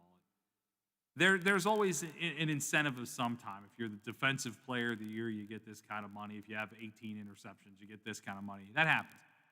In radio, they used to do that. Not so much anymore. We're incentivized by keep coming to work and keep that smile on your face, and we'll keep the microphone there. And that's cool with me. I can live with that. But there was some big money made this past weekend in the NFL. I think the one I hate the most, I think I'm going to start with the ones that I hate. Because I don't begrudge anybody making money. I love making money. I think that everybody should make as much money as they possibly can. I'm okay with that. Except when it's Tom Brady. Oh, man. And I knew this one coming in. Like some of these I just read about today. But yesterday, one of the big ones out there was if Tom Brady kept in the top 5 in passing in the NFL, which he went into yesterday's game, 5th. So he had to hold on to it. So we needed a dark horse on this one.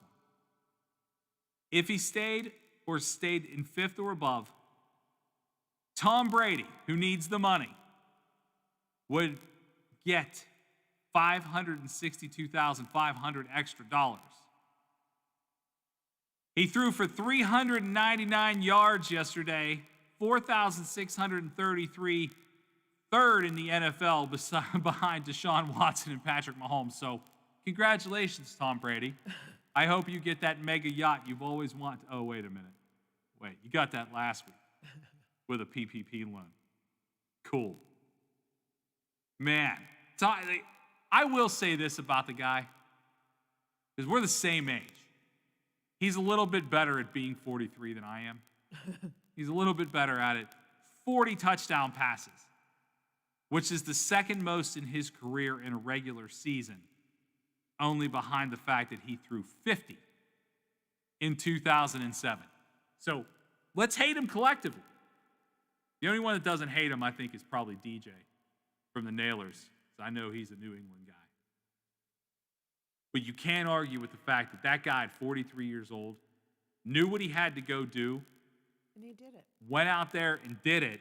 And I wonder, like, when you're Tom Brady, I would imagine the money still matters, not because you need more, but just because you are so good at what you do that not making that extra money would almost feel like an embarrassment to you. Like, yeah, I was on the verge of another $500,000 and missed it by that much. Oh, darn. Yeah. Darn it. Here's the one that I got to feed my family. Yeah, exactly. These yachts aren't going to pay for themselves, people. I got to throw something to somebody. Here's the one that might burn Steeler fans a little bit. In an effort to make sure that young Antonio Brown can move out of Tom Brady's house, he helped AB. AB made an extra $250,000 bonus yesterday by reaching 45 catches on the season.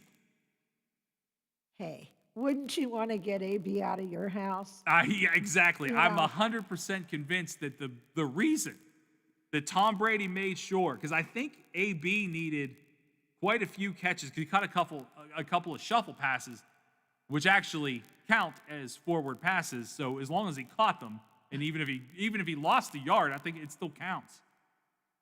He did manage to do so. $250,000 yesterday, 45 catches on the season. He also needed to reach the playoffs, which of course the Bucs did. He came up short on 6 touchdowns with playoff incentives. He did have 4, but he needed 6 and 650 yards.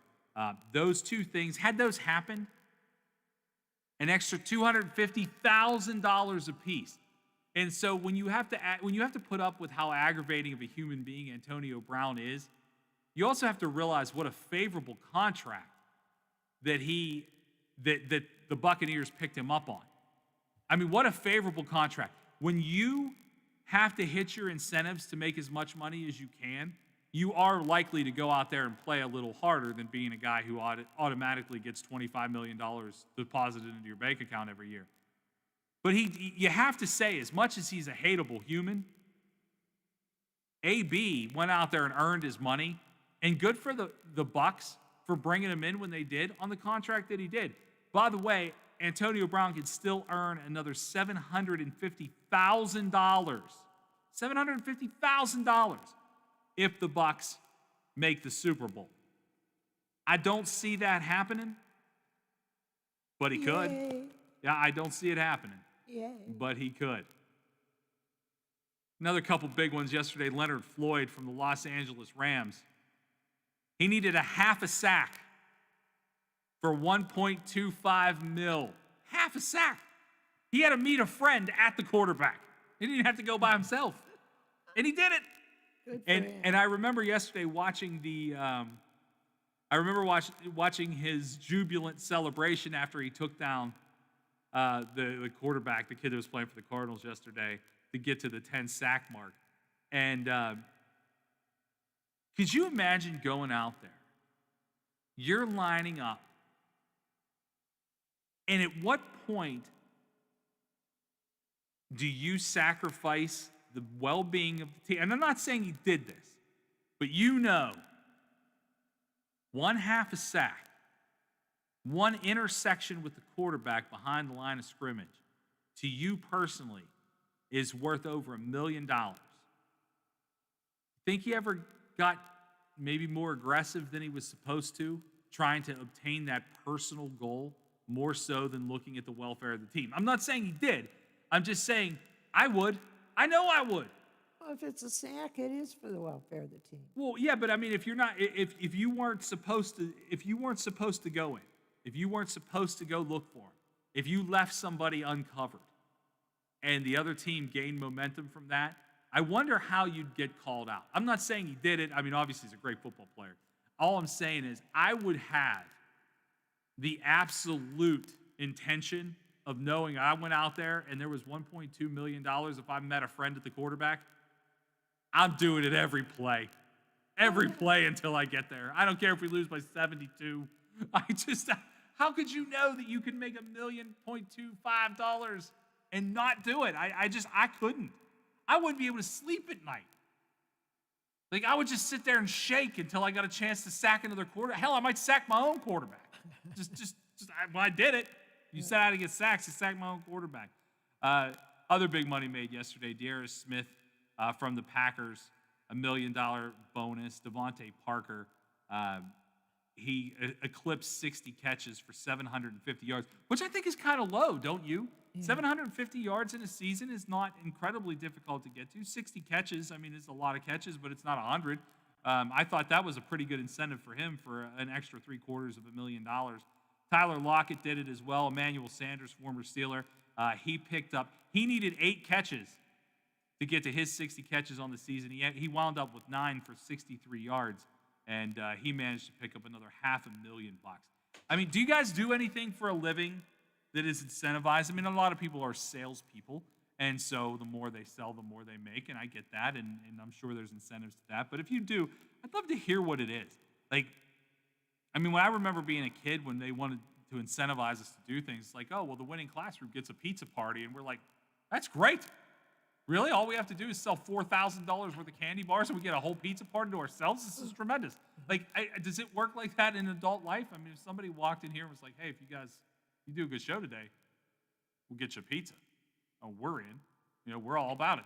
I can't believe that they do this with millions and millions and millions of dollars, but it seems to work. If you have any idea like that, and you do get incentivized at your job or just want to participate in anything we're talking about, you can do that. 304-214-1600. You can call or text. 304-214-1600. Call or text.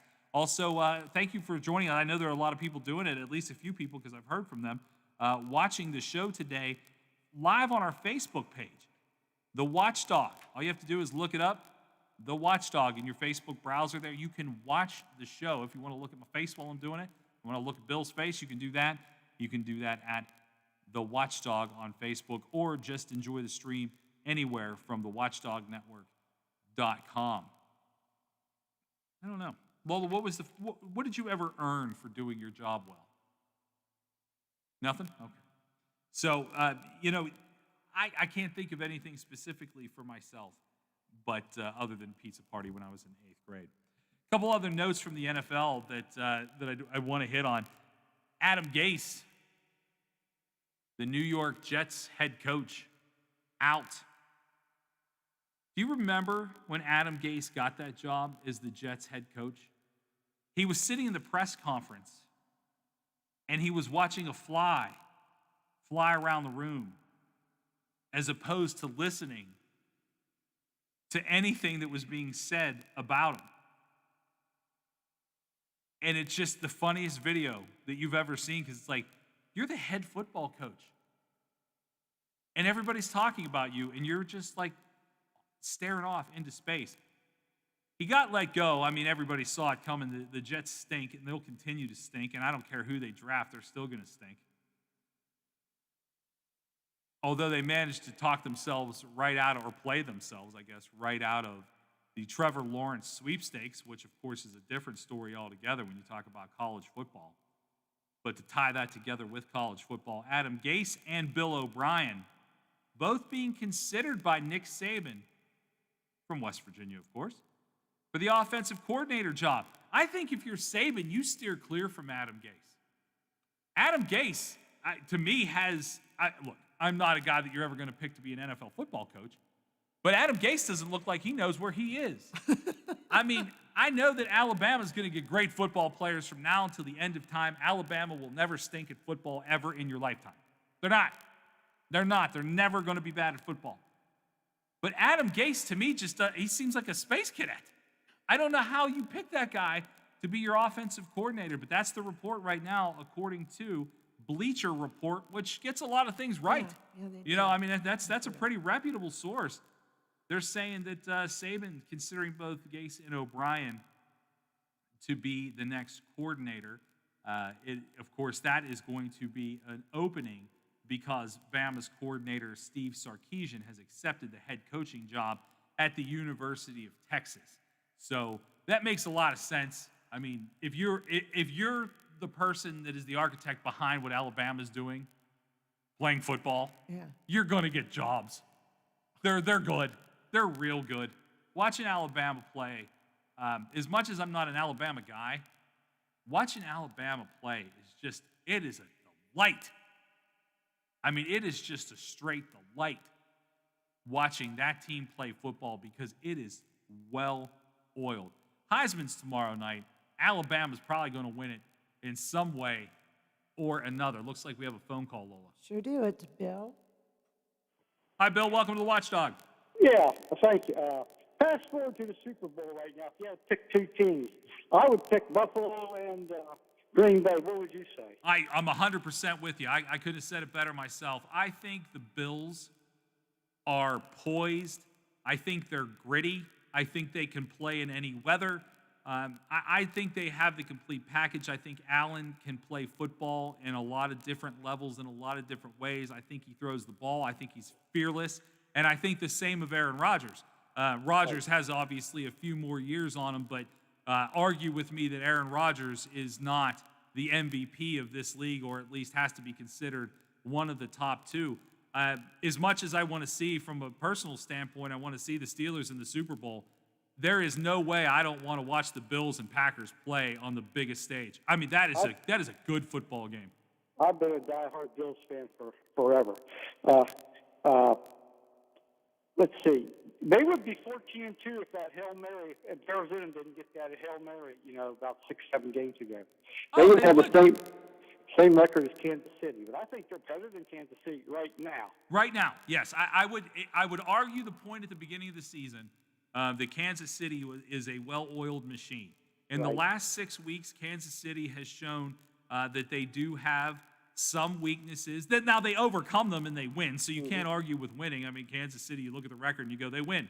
I think the Bills have been more impressive. Honestly, beating the Steelers in prime time for the Bills, I think, was huge, even though they are the better team. I think it was huge momentum-wise for the Bills to win that game. And when you look at everything in the AFC, I just think the AFC has some components and some teams that could shock you. If the Titans got to the Super Bowl, I'm not stunned. Oh, yeah, they scared me. They beat us last year. Yeah, I'm not stunned. I mean, and honestly, they almost beat the Steelers this year, and the Ravens almost beat the Steelers twice this year. Yeah, so, I mean, the AFC is loaded with teams. Loaded. I mean, I can't recall. I mean, if Bill was sitting here, he'd probably tell me the last 30 seconds of each game when three teams from one division were as good as. I think that's something. Yeah, I mean, as good as the Steelers and the Ravens and the Browns are. I mean, Bill would definitely have that answer like in the top of his head. All I can tell you is this: any team that goes from the AFC is a tough out. They're a tough out. And the NFC, I think, is not as good. I think they're not as tough. I think Russell Wilson is having an MVP season too. Russell Wilson is a great football player. I'm not sold on the Seahawks. I'm not 100% sold on the Seahawks. Certainly, I mean, you look last night, we're watching Washington get into the playoffs. I mean, what does that tell you about a whole chunk of the NFC? And I mean, as much as Alex Smith is a great story, and we're going to talk about that later in the show, it's embarrassing that a team that is 7-9 is going to host a playoff game. So you can't argue with me that the NFC has even close to the caliber of the talent that the AFC has, because the Dolphins are good. They're not great, but they're good. But they're sitting at home watching these games. At 10-6. Yeah. At 10-6. The Buffalo put 56 points up on them yesterday. Yeah. And the Dolphins are a good team. But here's what I wanted to ask you. The year that Baker Mayfield went first, okay, Sam Darnold, that's the Jets quarterback, he went second. Josh Allen went third. The gentleman in Baltimore went fifth. Who went fourth that year? Why? There were five that went that year. I can't remember who went fourth. Yeah, let me see here. The idea of that draft class, I think, is going to be legendary. And the reason I will tell you this, I think Josh Allen is probably I think it was Saquon. It might have been Saquon Barkley went So it went Mayfield, Saquon Barkley, Sam Darnold, Denzel Ward. Of No, course, I mean the 5 quarterbacks that went. There was Baker Mayfield, then Sam Darnold. He was the second quarterback taken in the first round. Josh Rosen. Josh Rosen, who ended up. Yeah, that's who. Yeah, I mean, Josh. He went fourth then. Josh Rosen ended up going nowhere. That year, which the year we're talking about was, 2018? Let's see, they've been in the league 3 years now. Yeah, so we All got 5, yeah. Mayfield went 1, Sam Darnold went 3. No, he went 2. Josh Allen went 3. No, it's this. I've got it up here. On quarterbacks only. Yeah, quarterbacks only. Yeah, Sam Darnold went. He went 2. Yeah, he was the second quarterback selected. Yeah. And I Ben think Allen. Sam Darnold, I'll be honest with you, as I know we're getting close to break, I think Yeah. Sam Darnold got the rawest deal of anybody. He did. Sam Darnold can play football. And if there is a God for Sam Darnold, he gets away from the Jets. Right. And gets a chance somewhere else. And I'll be the first to admit, I'd love to see him come to the Steelers, sit behind Roethlisberger for a year, and maybe learn how to play stand Yeah, in he's the got pocket. potential. He's got good potential. He does, and I think he's a steal for whoever he goes to next, because I think Well, the Jets won't keep him.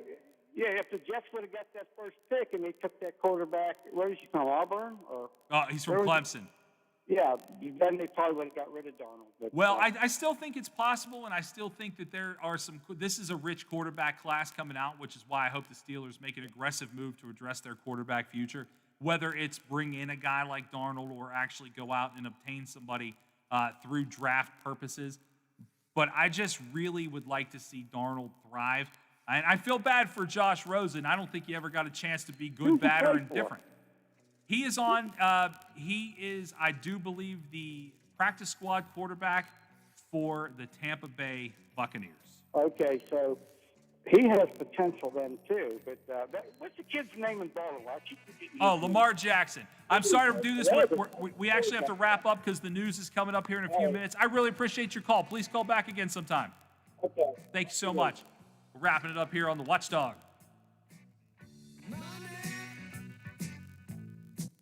The Watchdog is FM 98.1, AM 1600 WKKX Wheeling, FM 97.7, AM 1370 WVLY Moundsville. The ABC News is brought to you by Thomas Auto Centers, Mall Road, St. Clairsville. Get the best deal at Thomas Auto Centers. I'm Brian Clark. A day after the audio was released of President Trump's phone call with Georgia's Secretary of State, where he tries to reverse his election loss. I only need 11,000 votes. Fellas, I need 11,000 votes. Give me a break.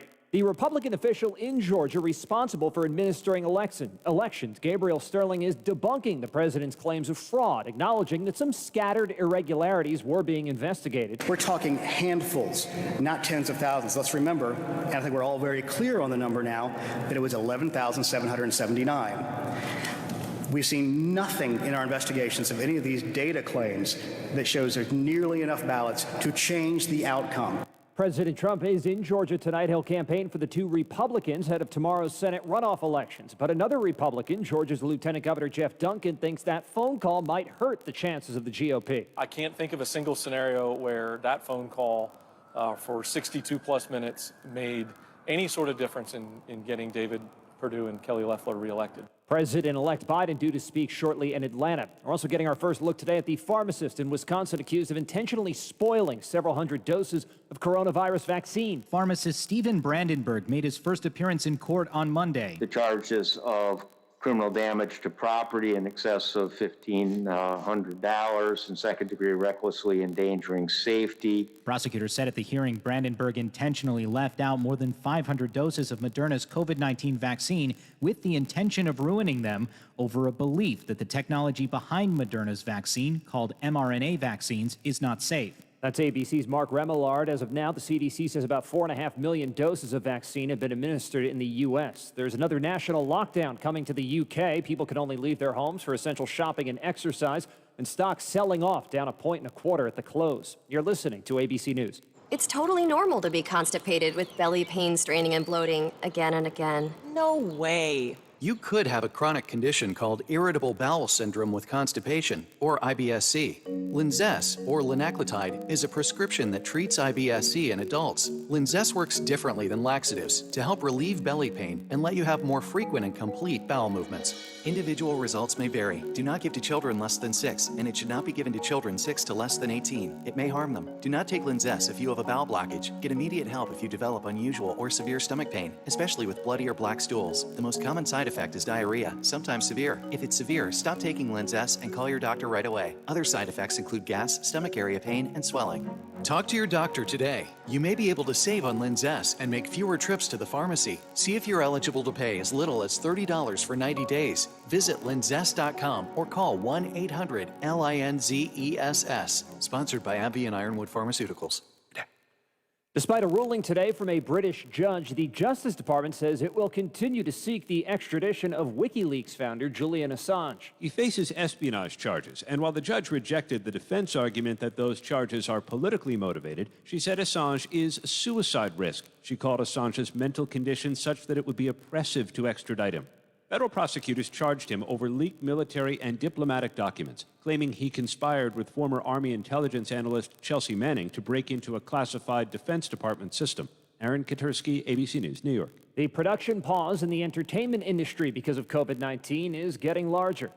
Grey's Anatomy deals with life and death on a daily basis, and the ABC medical drama is one of dozens of shows now on a production pause due to the surge of coronavirus cases in the Los Angeles area. The major unions joined forces late Sunday to call for a break in production. The Actors Union SAG-AFTRA, along with the Producers Guild, asking members to stop work and stay home. Most of the major studios and streaming services have shut down sets until at least the middle of the month, and maybe longer. Jason Nathanson, ABC News. Students and staff at the University of California, San Diego have an easier way to get their required COVID-19 tests. 11 vending machines now filled with free self-administered tests have been placed across campus. Those machines are part of the university's Return to Learn program. This is ABC News. Carmen's startup found an angel investor, but now they're asking for a miracle from her development team. Hello, this is Carmen. That's exciting news. I guess we could launch early. It's time to hire. I need Indeed.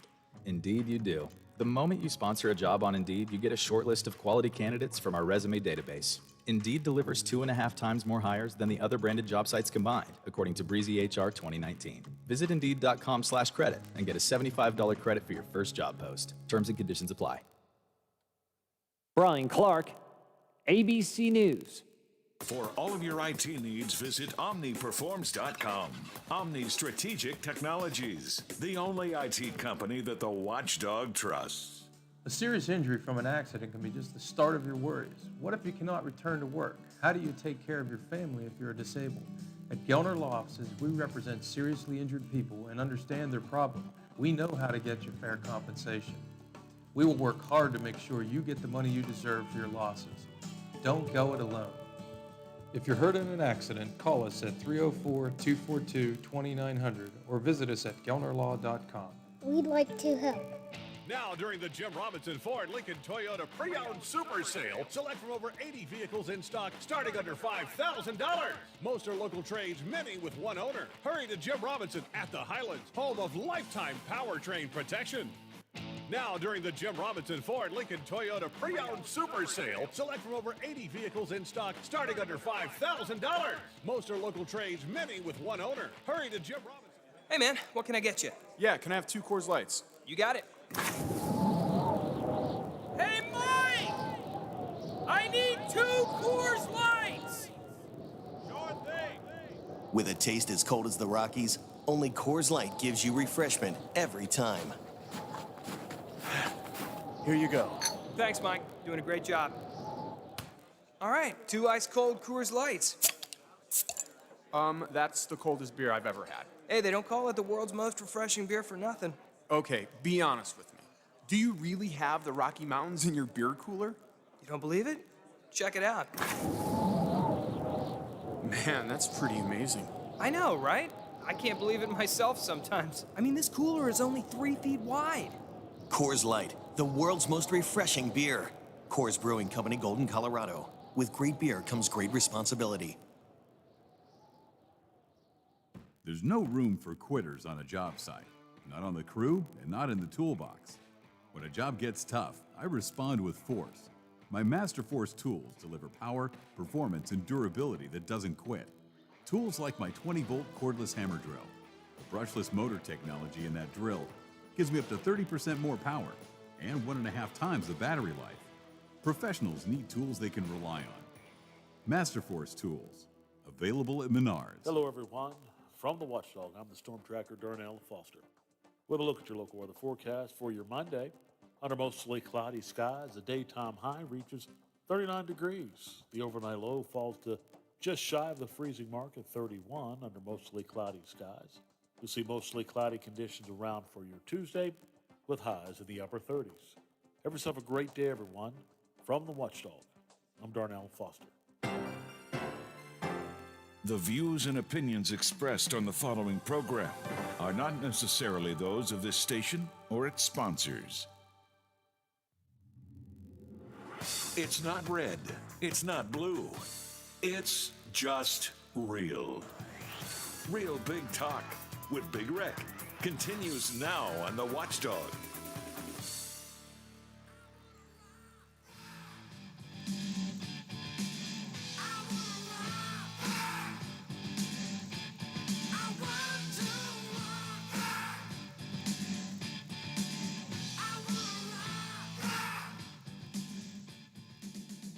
Welcome back to Real Big Talk. I am Big Rick. It is 8 minutes after 4. And Lola, check that account because Mitch sent me my money. I got my Mitch money. It is truly a joyous and happy new year for all. I got mine a few days ago. Yeah, I'm thrilled. Yeah, absolutely. Interesting take on all of that. And I mean, I'm here to make you mad. I'm here to make you think. I'll say exactly what I'm thinking, whether it does lean to one side or the other. If somebody hands me $600, I'm taking it. Somebody hands me $2,000, I'm taking it. Somebody wants to hand me another 14 and make up the difference, I'll take it too. So just remember, while you're dogging this whole thing, and I'm one of those people too. I think this country has an opportunity to adjust some things and give more aid to its own people, to American citizens. Yes, $600 is not a lot of money considering what they could do. But just remember that $600 probably helps somebody right next door to you or right down the road from you heat their home, something necessary that they weren't going to be able to do before that money arrived. So before you start pushing people around, before you start making fun of it, yeah, it's not enough. There needs to be more. But, be glad that what is there, because it probably just saved somebody's life. I mean, at the end of the day, it probably is saving somebody that you know, maybe you don't know is struggling as bad as they are, but it probably saved their lives. You know, the thing is, too, like with the additional money for unemployment, around here, that sounds like an extraordinary amount of money to get $300 on top of your unemployment. But when you stop and think about other places in the country where, you know, rent is like 5 times what it is here, and, you know, your utility bills and food, that really doesn't go very far. No. If you're living in a big city or, you know. No, we have an advantage on things like that, living where we live, because rent is reasonable. I mean, it's still a lot in a lot of places, even around here, but it's still, you're not living in LA. I mean, if you're a struggling person living in LA, I mean, hell, if you're a struggling person living in Pittsburgh. Yep. You know, it's much more the rent is than it is to say live right down the road, live in East Liverpool, Ohio, live in Wheeling, West Virginia. It's astronomically different. And I don't think that some people understand right now. I hate to say it this way, but it's true. Every little bit helps. And that $300 extra a month, and there are people complaining about this, and I get it. Some people didn't lose their jobs. I lost my job. I lost my good paying job because of COVID. And had I not been able to use unemployment during that time, I wouldn't have a damn thing. So but that's why I've worked every day since I was 15. And it was there for me when I needed it. And now it is not, because I'm here. Everything will go back. Everything is cyclical. We will get to a place where most people, into a better place in the unemployment level, and some people will always need it. And that's what it is. I mean, it is what it is. No system is perfect. But watching people hound people about handouts, are you nuts? Do you know what's going on out there? And again, I know somebody's going to call and go, why is this so left wing? It's not. It's a human thing. It's a human thing. So if you want me to add a little right wing to your left wing insanity today, why is Nancy Pelosi reelected? Because we're here, and part of the reason we are here is because of ineffective ruling on both sides. And she's part of that problem. I'm shocked. I guess I can't even say I'm shocked. I'm not shocked. Disappointed maybe is the better word. But did anybody watch this unfold? I'm not taking this deal. You have to take this deal. I'm not taking this one. You're not going to give me that. And now it led to where everybody's mad at everyone on every level. And yet we're going to let the same people who let us get to this point where people are starving and they waited so long to do anything. I would have given somebody new who has no experience at screwing this up a chance more so than gone back to the same well that apparently had run dry. Well, it's the same in the Senate. It's absolutely the same. You're right. And that man, I put them both in the same boat. I wasn't, when they elected Nancy the last time, I was not thrilled. I mean, I'm a Democrat, and I was not happy about it. Then I look at some of the other people in the Democratic Party, and I go, oh, no, this may not be so bad after all. That's the thing. I mean, you really are looking at this as we have been playing in this country, the less of two evils game for far too long. For far too long. And here we are going back at it again, putting the same people in the same spots that led us to the spot that we're in. And I'm not that person that blames coronavirus on politics. One thing has to do with another. Do I think they're being used in conjunction? Yes. 1,000 times yes.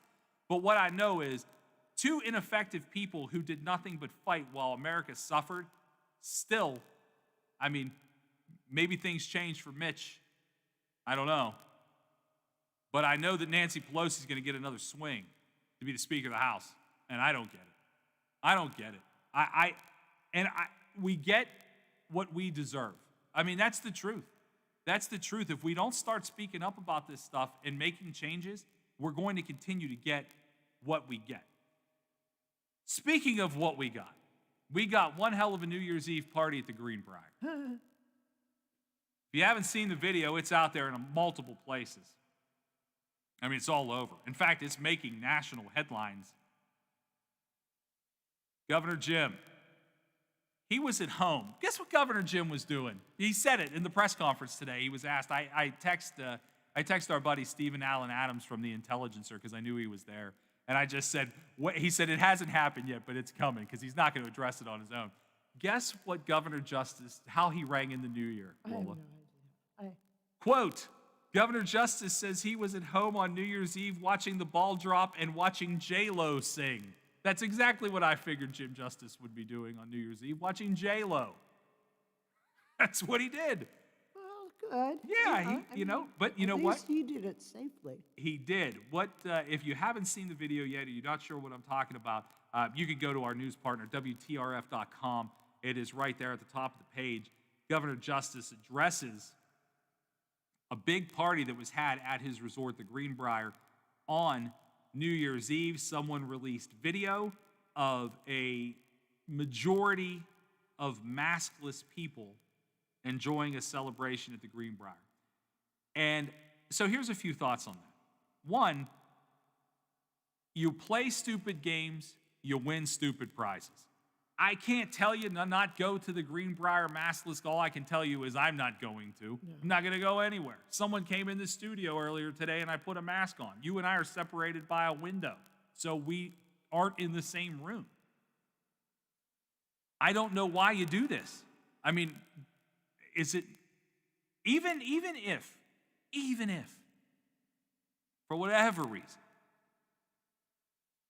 you're not going to get brutally sick from coronavirus? Because not everybody does, and that has been proven. And I'm not saying everybody does. But who wants to get sick anyway?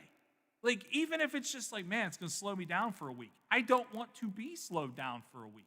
I know this thing is out there, and it continuously makes people sick. I almost lost my mom to it. It is a very difficult thing. And so maybe that makes me a little more sensitive to the matter of, yeah, I don't want to get this. And yeah, I almost watched my mom die from it. And it's the worst feeling and the most helpless feeling in the world. Going, I love you, Mom. I hope that you wake up so I can tell you that again tomorrow. So maybe I am overly sensitive about it. All I can tell you is this: I'm not going to any parties until I feel as though it's safe. Vaccine or not, I'm not going anywhere until I feel it's safe. Hundreds of people jammed into this resort. And it is what it is. You play stupid games, you win stupid prizes. Here's where I think the interesting turn took for the state of West Virginia. Somehow, every basketball parent in the state is infuriated. Jim's having a party over here at the Greenbrier, but little Billy can't go play basketball until March. Someone equate those things to me because I missed it. I don't get it. I don't get it. This man, regardless of what you think of him politically, owns a business. And according to him, again, WTRF.com, you can read all of it. I'll read some of the excerpts here in a minute, but you can read what he said. You can read his quotes that are probably very accurately reported. And if I need to, I'll call Steve and ask him. Goes on and on about how the Greenbrier is following every protocol possible. Every protocol possible. You just can't imagine what the Greenbrier is doing. Governor Justice said the Greenbrier has protocols in place, and they're using them, all the protocols. I will promise you to God above that, the Greenbrier is absolutely following every protocol that you can follow. Then explain the video, because you're not supposed to let people in if they're not wearing masks. Either one thing is true or the other is true, but the picture doesn't match the words. Mm-hmm. So own it. Hey, we slipped. We shouldn't have let this happen. Lie to me. Make me feel better. Make me feel better that you're just lying to me. But he didn't. But what the end of the day is, people are roasting the governor because their kids can't play basketball and he had a party. Well, he didn't have a party. An entity that he owned allowed a party. And if you think that Jim Justice sits there at the Greenbrier office every day and goes, well, it looks like Kevin Smith's throwing a party and is paid X number of dollars, so he doesn't know. There's no way that he knows. He doesn't have any clue what's going in there and what's happening. And those things, even though it is aggravating, and it is aggravating. I got friends that have kids that want to play basketball right now and can't. I got a lot of friends that are in that boat. But one doesn't equate to the other, and two wrongs have never made a right. And so Jim goes on to talk about how, is it right to let grandparents and parents in a room right now watching kids play basketball? No, it's not. He's correct. He's correct. Now, what they are doing in Pennsylvania, in turn, just to give you an idea of how this works, and obviously I have a connection to that because I called basketball games in Pennsylvania. Today, Pennsylvania essentially opened back up at 50% capacity. Yeah. The casino opened back up. The restaurants are opened up at 50% capacity. And they are allowing high school sports to move forward. I give it a month. And I don't want to say that in a negative way, but we haven't seen the Christmas surge of coronavirus yet, the Christmas travel surge. Yeah. And so when we send kids, some parents, some grandparents, coaches, and whatever, into a building to play basketball, it is going to breed more cases. It's just, that's how science works. That's not even That's not political. That's just a science thing. That's just how science works. The anger, though, going towards Jim is unfounded. It's unfounded. I do believe, honestly, and I'm not one to stick up for anybody on something like this. His business is his business. Him being the governor, him taking the shot for the vaccine on TV. I do think the things that he says out loud about doing them, I think he truly believes. And I think some of the things he's done during this process has been correct. But to expect and equate basketball to a party at the Greenbrier, I think is society's problem and not his. I don't know how you equate them. Do you know how to equate the two? What drives me crazy about this is if you want to go to a party like that and you know there's going to be a boatload of people and they're going to be drinking and nobody's, the later into the evening it gets, the more lax people will be about following protocols. That's one thing. But to deny kids, and this is a decision he's making primarily on his own, to keep moving these start dates for sports. Went from the 11th of January to March 1st. Yes, and there's a very simple way to come about this, and we were talking about it with football, with the playoffs. You have a boatload of free testing going on in every county. Every county. A basketball team has, 12 kids? Maybe 12? Yeah, maybe 15 on the JV and then you and got varsity. a couple coaches and a trainer.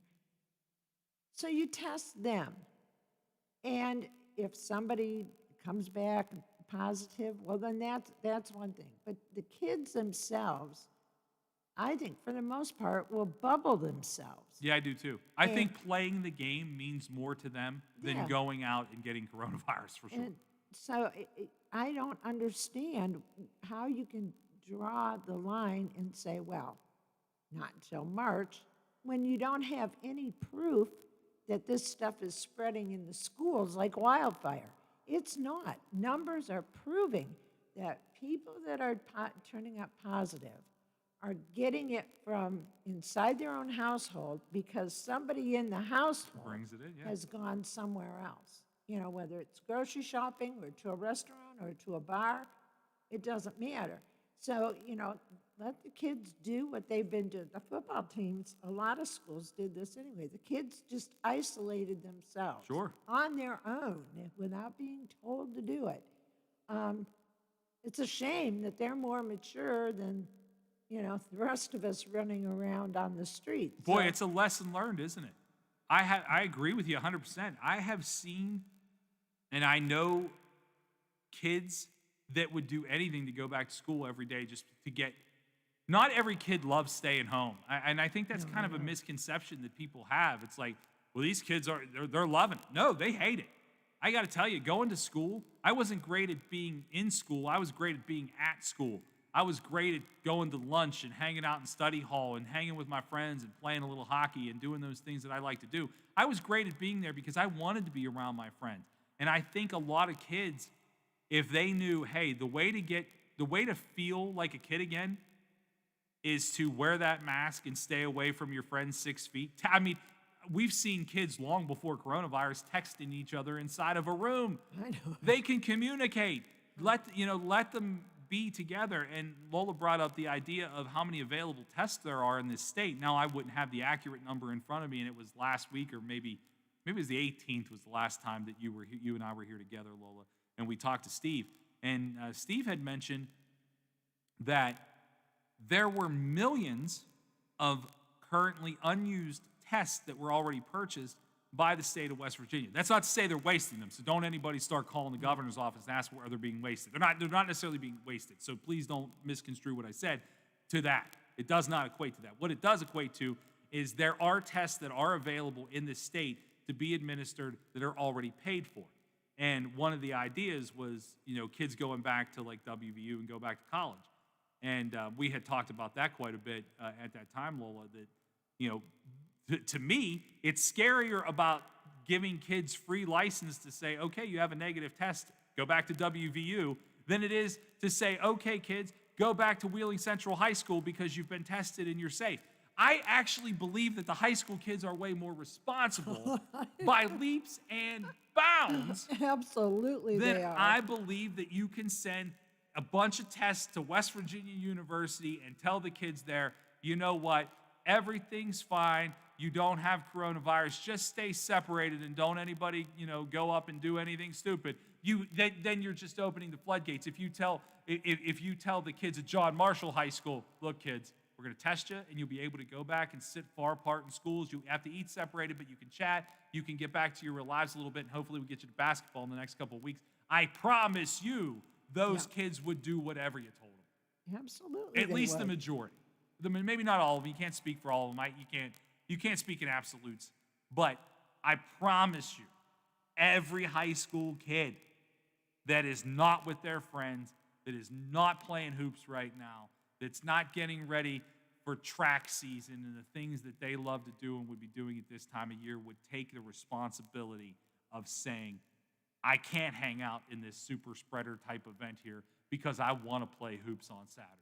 And I think they would. What's the difference between the river, Ohio and here? In fact, Ohio's numbers are even worse. Oh, yeah. Pennsylvania's are worse. And yet, those governors are allowing the kids and basically letting the school boards themselves for each county or each school district to make the decision. And there have been a number of games everywhere that have been called off because of COVID, which is the responsible thing to do. Yeah. You don't have to punish the entire damn state to make a point. No. This man he's out of control with power. I'm not kidding. Between his refusal to call interim legislators things or whatever you want to call it, interim sessions to help spend some of this COVID money that has come into the state, and just refusing to allow any of our elected officials to get down there and try and do their job is just beyond the pale. And we've been living with this since last spring. Yeah, I mean, it is. And look, when you can criticize everybody in all of this. I mean, there are some people who have stepped up in big ways. There are some people who completely botched this, and you can point the finger at whoever you want with whatever side or aspect of this you want to point the finger at. And I tend to agree with everything that you said. All I know is this. There is no book for this. There's no rules for this. This was never set forth. I mean, the last time we had a global pandemic, college sports and high school sports were not quite the entities they were today back in 1920. So you look at what's happening today, and everything is amplified by, 1,000% by the last global pandemic. And I know, hopefully, God willing, I won't live long enough to ever have to talk about another global pandemic in my lifetime. But you can't, equating one thing to the other and then just pointing to individuals and going, well, if I pass the buck here and I'll pass it to them, then I'll pass it to them. Now you got everybody that looks like they've made a series of bad decisions. And some people really, truly have. But leadership is leadership. And if you don't lead, regardless of what your position is, whether people like the position you're in or not, if you don't lead, that's what leaves these pockets of people to make decisions in each little town. So if you have Ravenswood that wants to play basketball and then you have Parkersburg Catholic that can't, well, that shouldn't be left, if that's left up individually to those places, you've got, and I think people have done, especially with football season, they did a pretty good job. And I think that's probably where, kind of get back to the root of our topic before we take this break.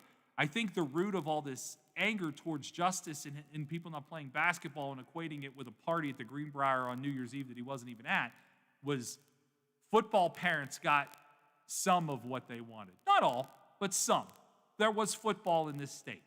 And that's not to say that basketball can't possibly happen in an abbreviated way.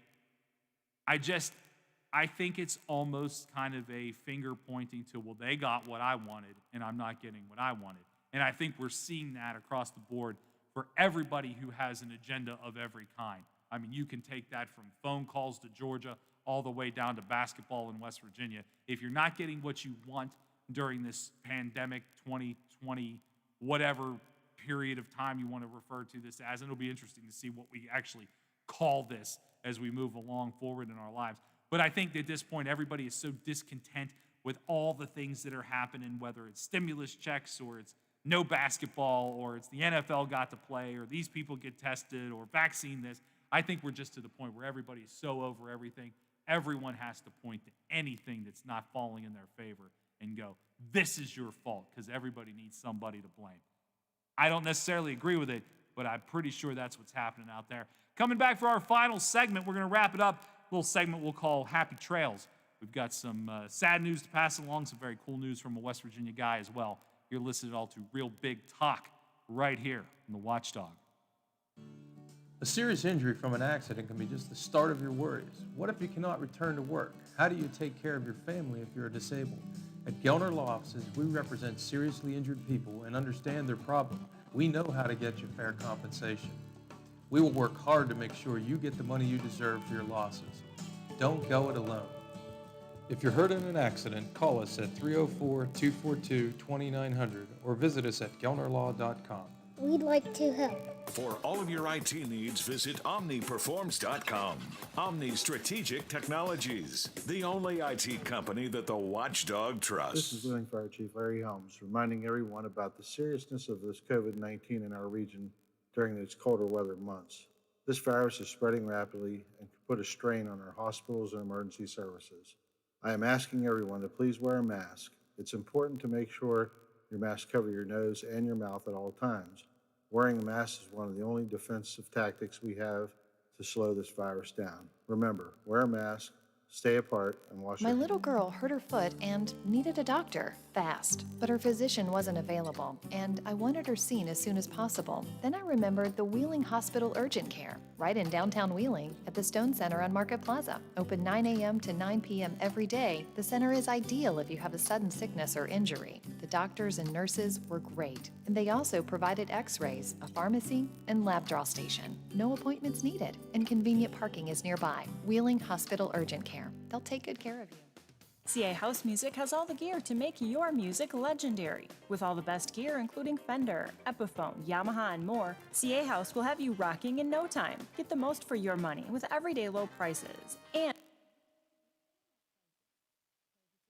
when you walk. Supporting local musicians since 1872. Play music for life.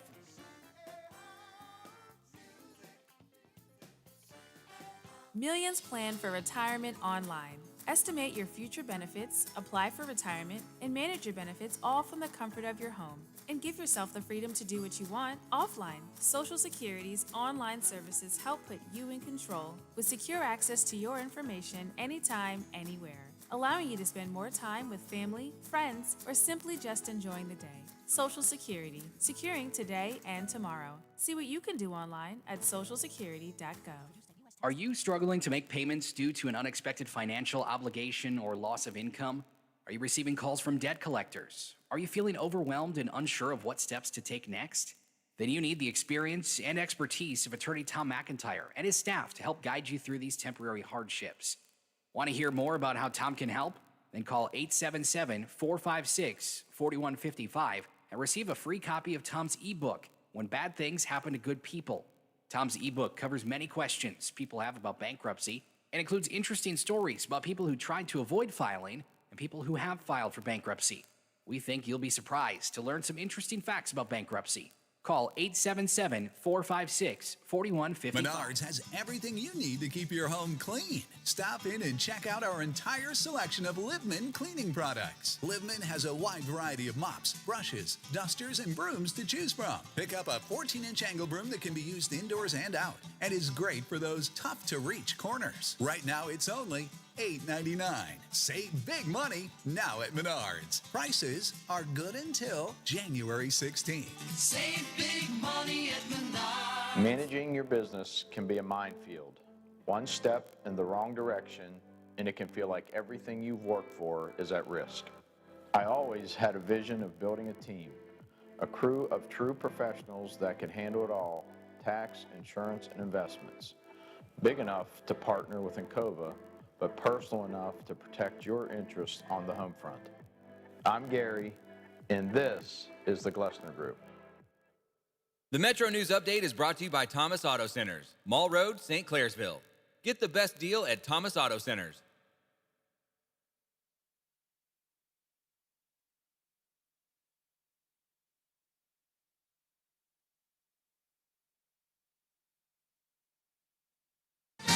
West Virginia Metro News, I'm Jeff Jenkins. U.S. Senator Shelley Moore Capito says she has some questions about the presidential election, but that doesn't mean the Electoral College process should be rejected by the U.S. Senate.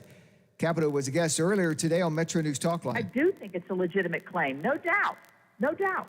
I have questions myself, but overturning the Electoral College is not the place to do it. Meanwhile, Governor Jim Justice says the criticism he's received in recent days about a crowded New Year's Eve party at his Greenbrier Resort is about politics. Let's just call it what it is. I mean, you know, the bottom line of the whole thing is you've got, it's a hit at me from the standpoint of a political hit at me. But Ohio County State Senator Bill Ehlenfeld, who retweeted the video, says that's not the case. He says it shows a double standard when it comes to COVID-19 protocols. On the other hand, my constituents and myself have been frustrated with how he's handled certain things. And so when I saw the video that appeared the other day showing that the rules weren't being enforced at his own resort, but they were being enforced in many other ways throughout the state, it angered me. Questions about the video dominated today's coronavirus media briefing hosted by the governor. West Virginia gets a new state adjutant general this hour. National Guard Brigadier General Bill Crane will take over for the retiring Jim Hoyer, who's going to continue to work on the coronavirus. You're listening to Metro News, the voice of West Virginia. A suspect wanted in connection with a murder in southern Missouri was arrested today by U.S. Marshals in Charleston. Authorities took Stacy Gibson into custody after a brief foot chase not far from downtown Charleston. He'd been wanted since a December 1st murder in Missouri. He'll now face extradition. Funeral services are scheduled for Wednesday for veteran circuit judge Charlie King. The 73-year-old King, a 32-year judge in Kanawha County, died last week. His funeral service will be streamed on Facebook. From the Metro News Anchor Desk, I'm Jeff Jenkins. Keeping it real for the right, keeping it real for the left. 100% real talk is right here. Real Big Talk continues now on the Watchdog. Here's Big Rick.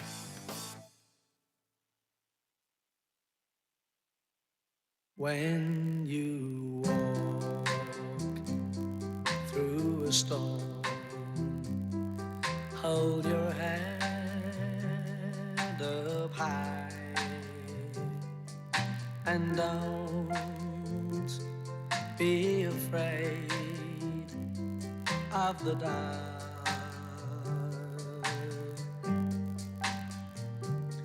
At the end of a storm,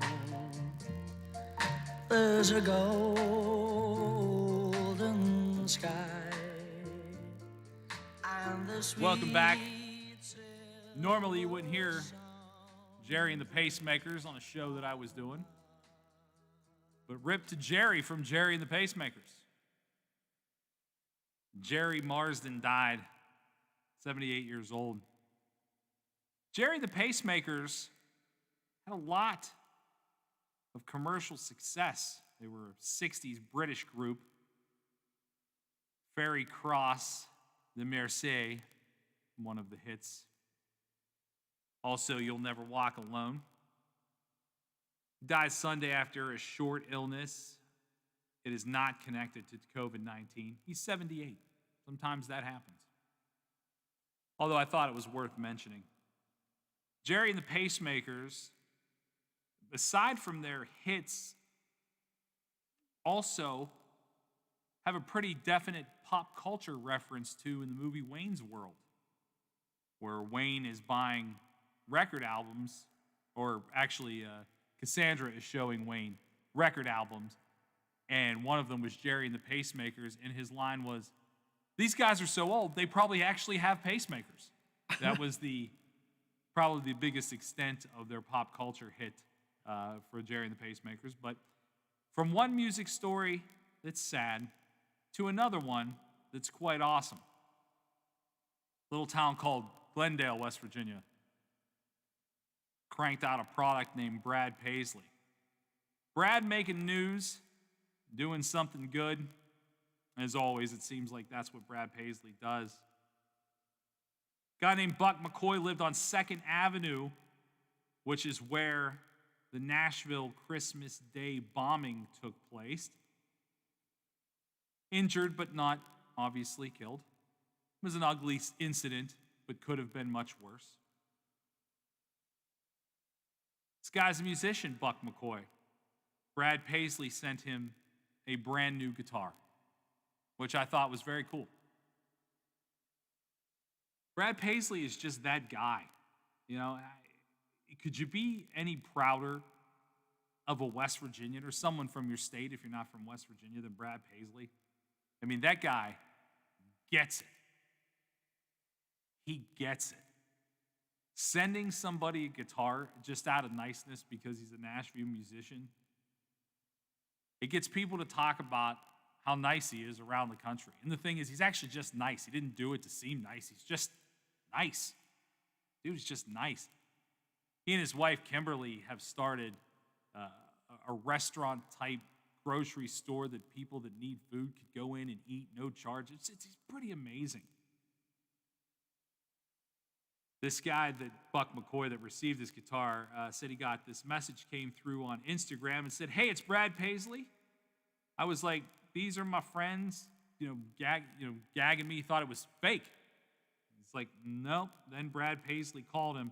He said, "Now pick up the phone, and I know it's your voice." And he said, "Hey, Buck, it's Brad."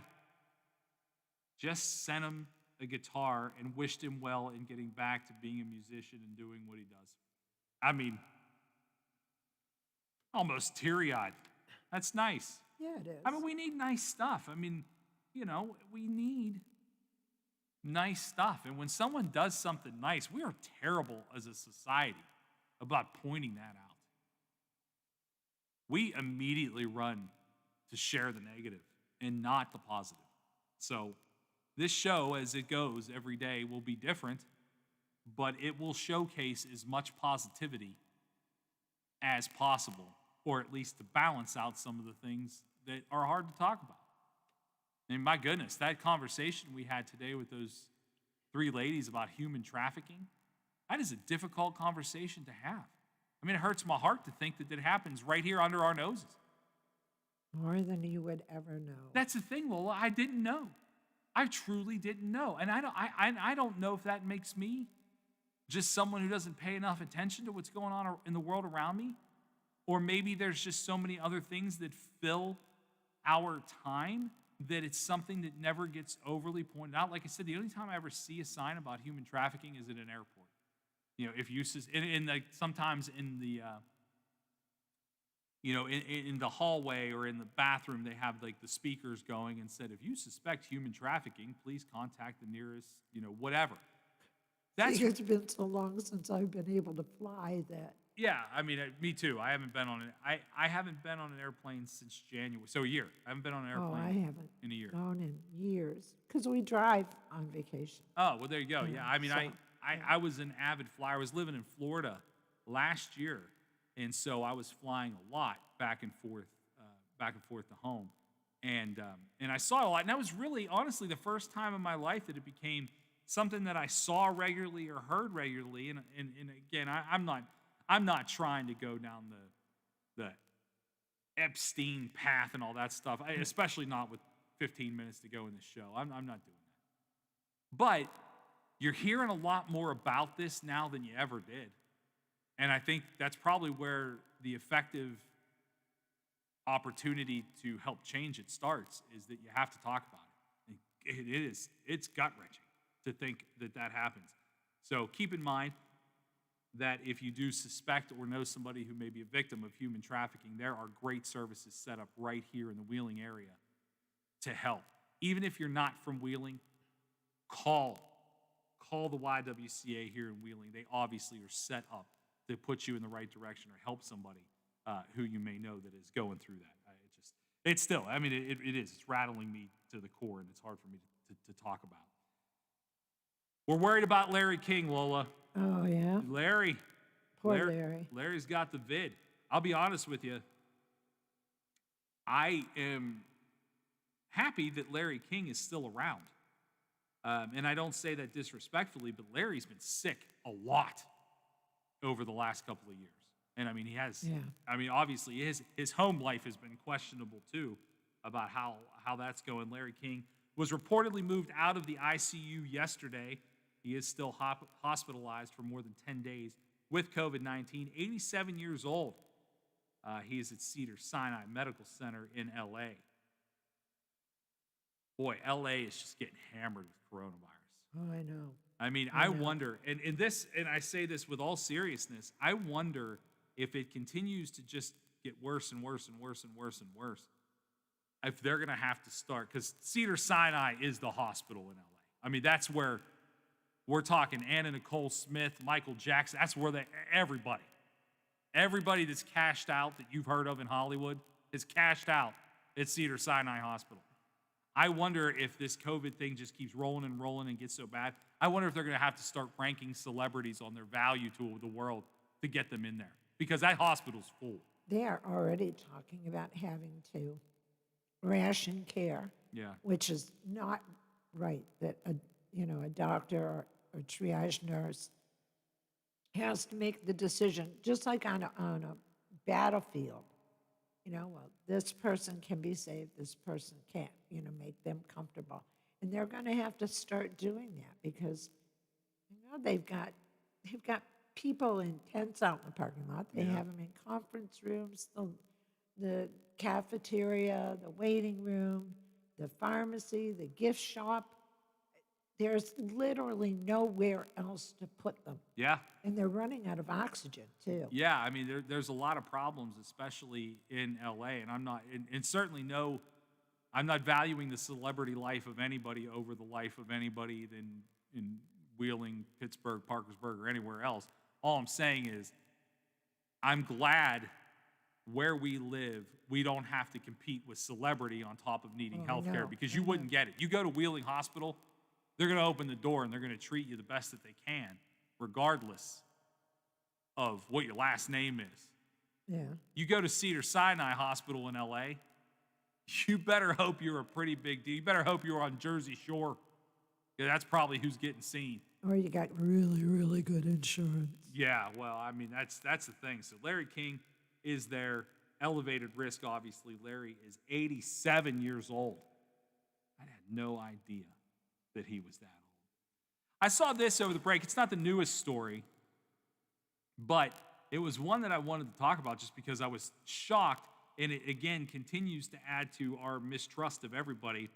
Did you see in Portland, when the pandemic began, and of course, no one could get hand sanitizer fast enough. That was our first hotness of the pandemic. And toilet paper. Yeah, I mean, hand sanitizer and toilet paper. Somebody somewhere has a pyramid, like the Great Pyramid of Egypt, full of toilet paper and hand sanitizer. I don't know where they did with it, but it was gone. So a lot of distilleries had the opportunity to turn their distillery into places that could crank out hand sanitizer. I mean, it happened in West Virginia, it happened in Pittsburgh, it happened everywhere. Well, alcohol is alcohol. Alcohol kills germs. Yeah, I mean, alcohol is alcohol. If we can spin it out to drink, we can spin it out to wash your hands with. And that's what they did. A lot of places did this. Of course, Portland. Why wouldn't you, Portland? Like, Portland doesn't have enough issues, okay?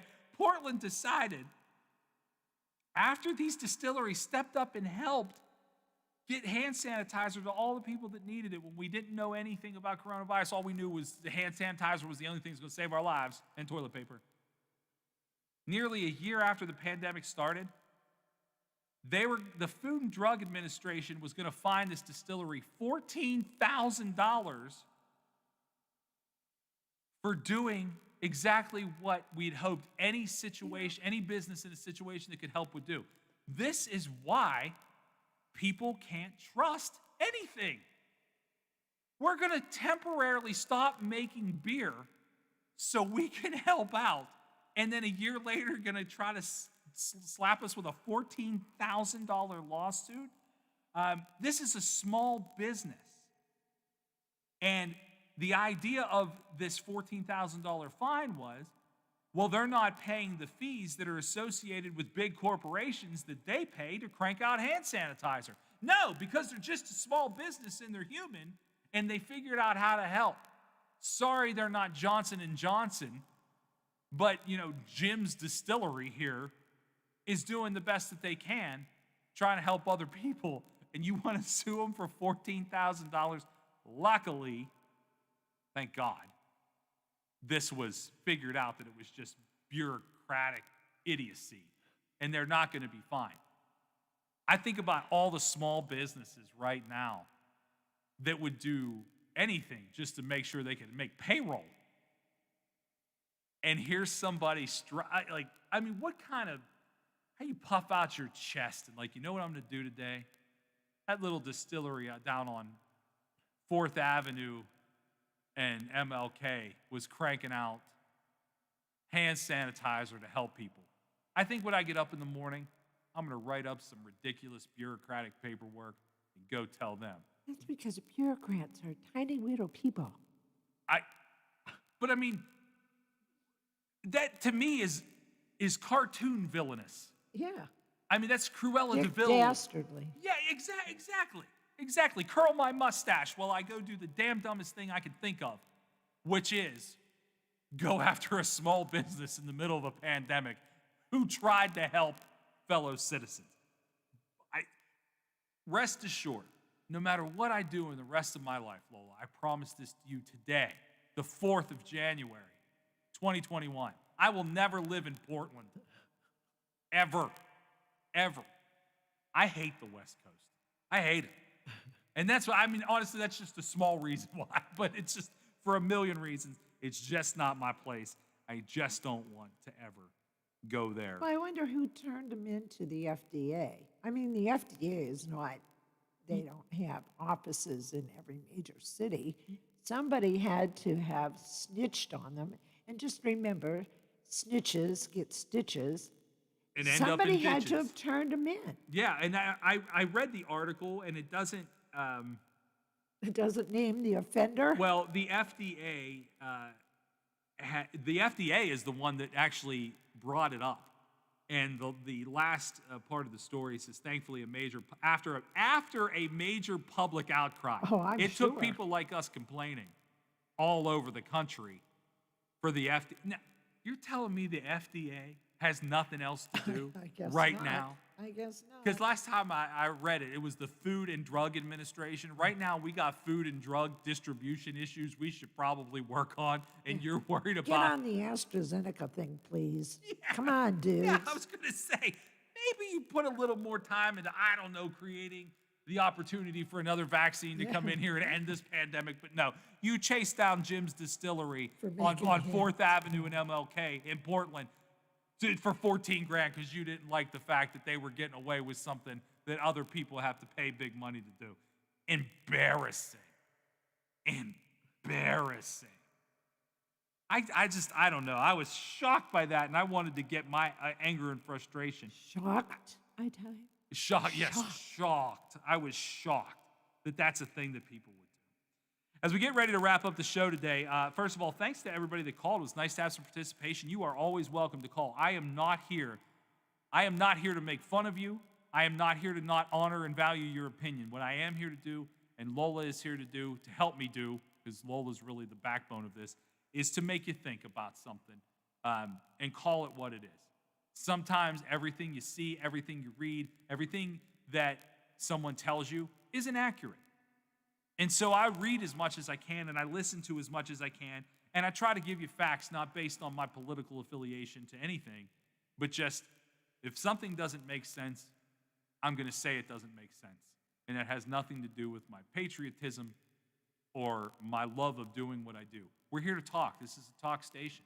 We're going to talk about sports. We're going to talk about politics. We're going to talk about hard-to-cover issues. We're going to talk about West Virginia issues. We're going to talk about when the governor does something right and when he does something wrong. This is a show that is going to be for everyone.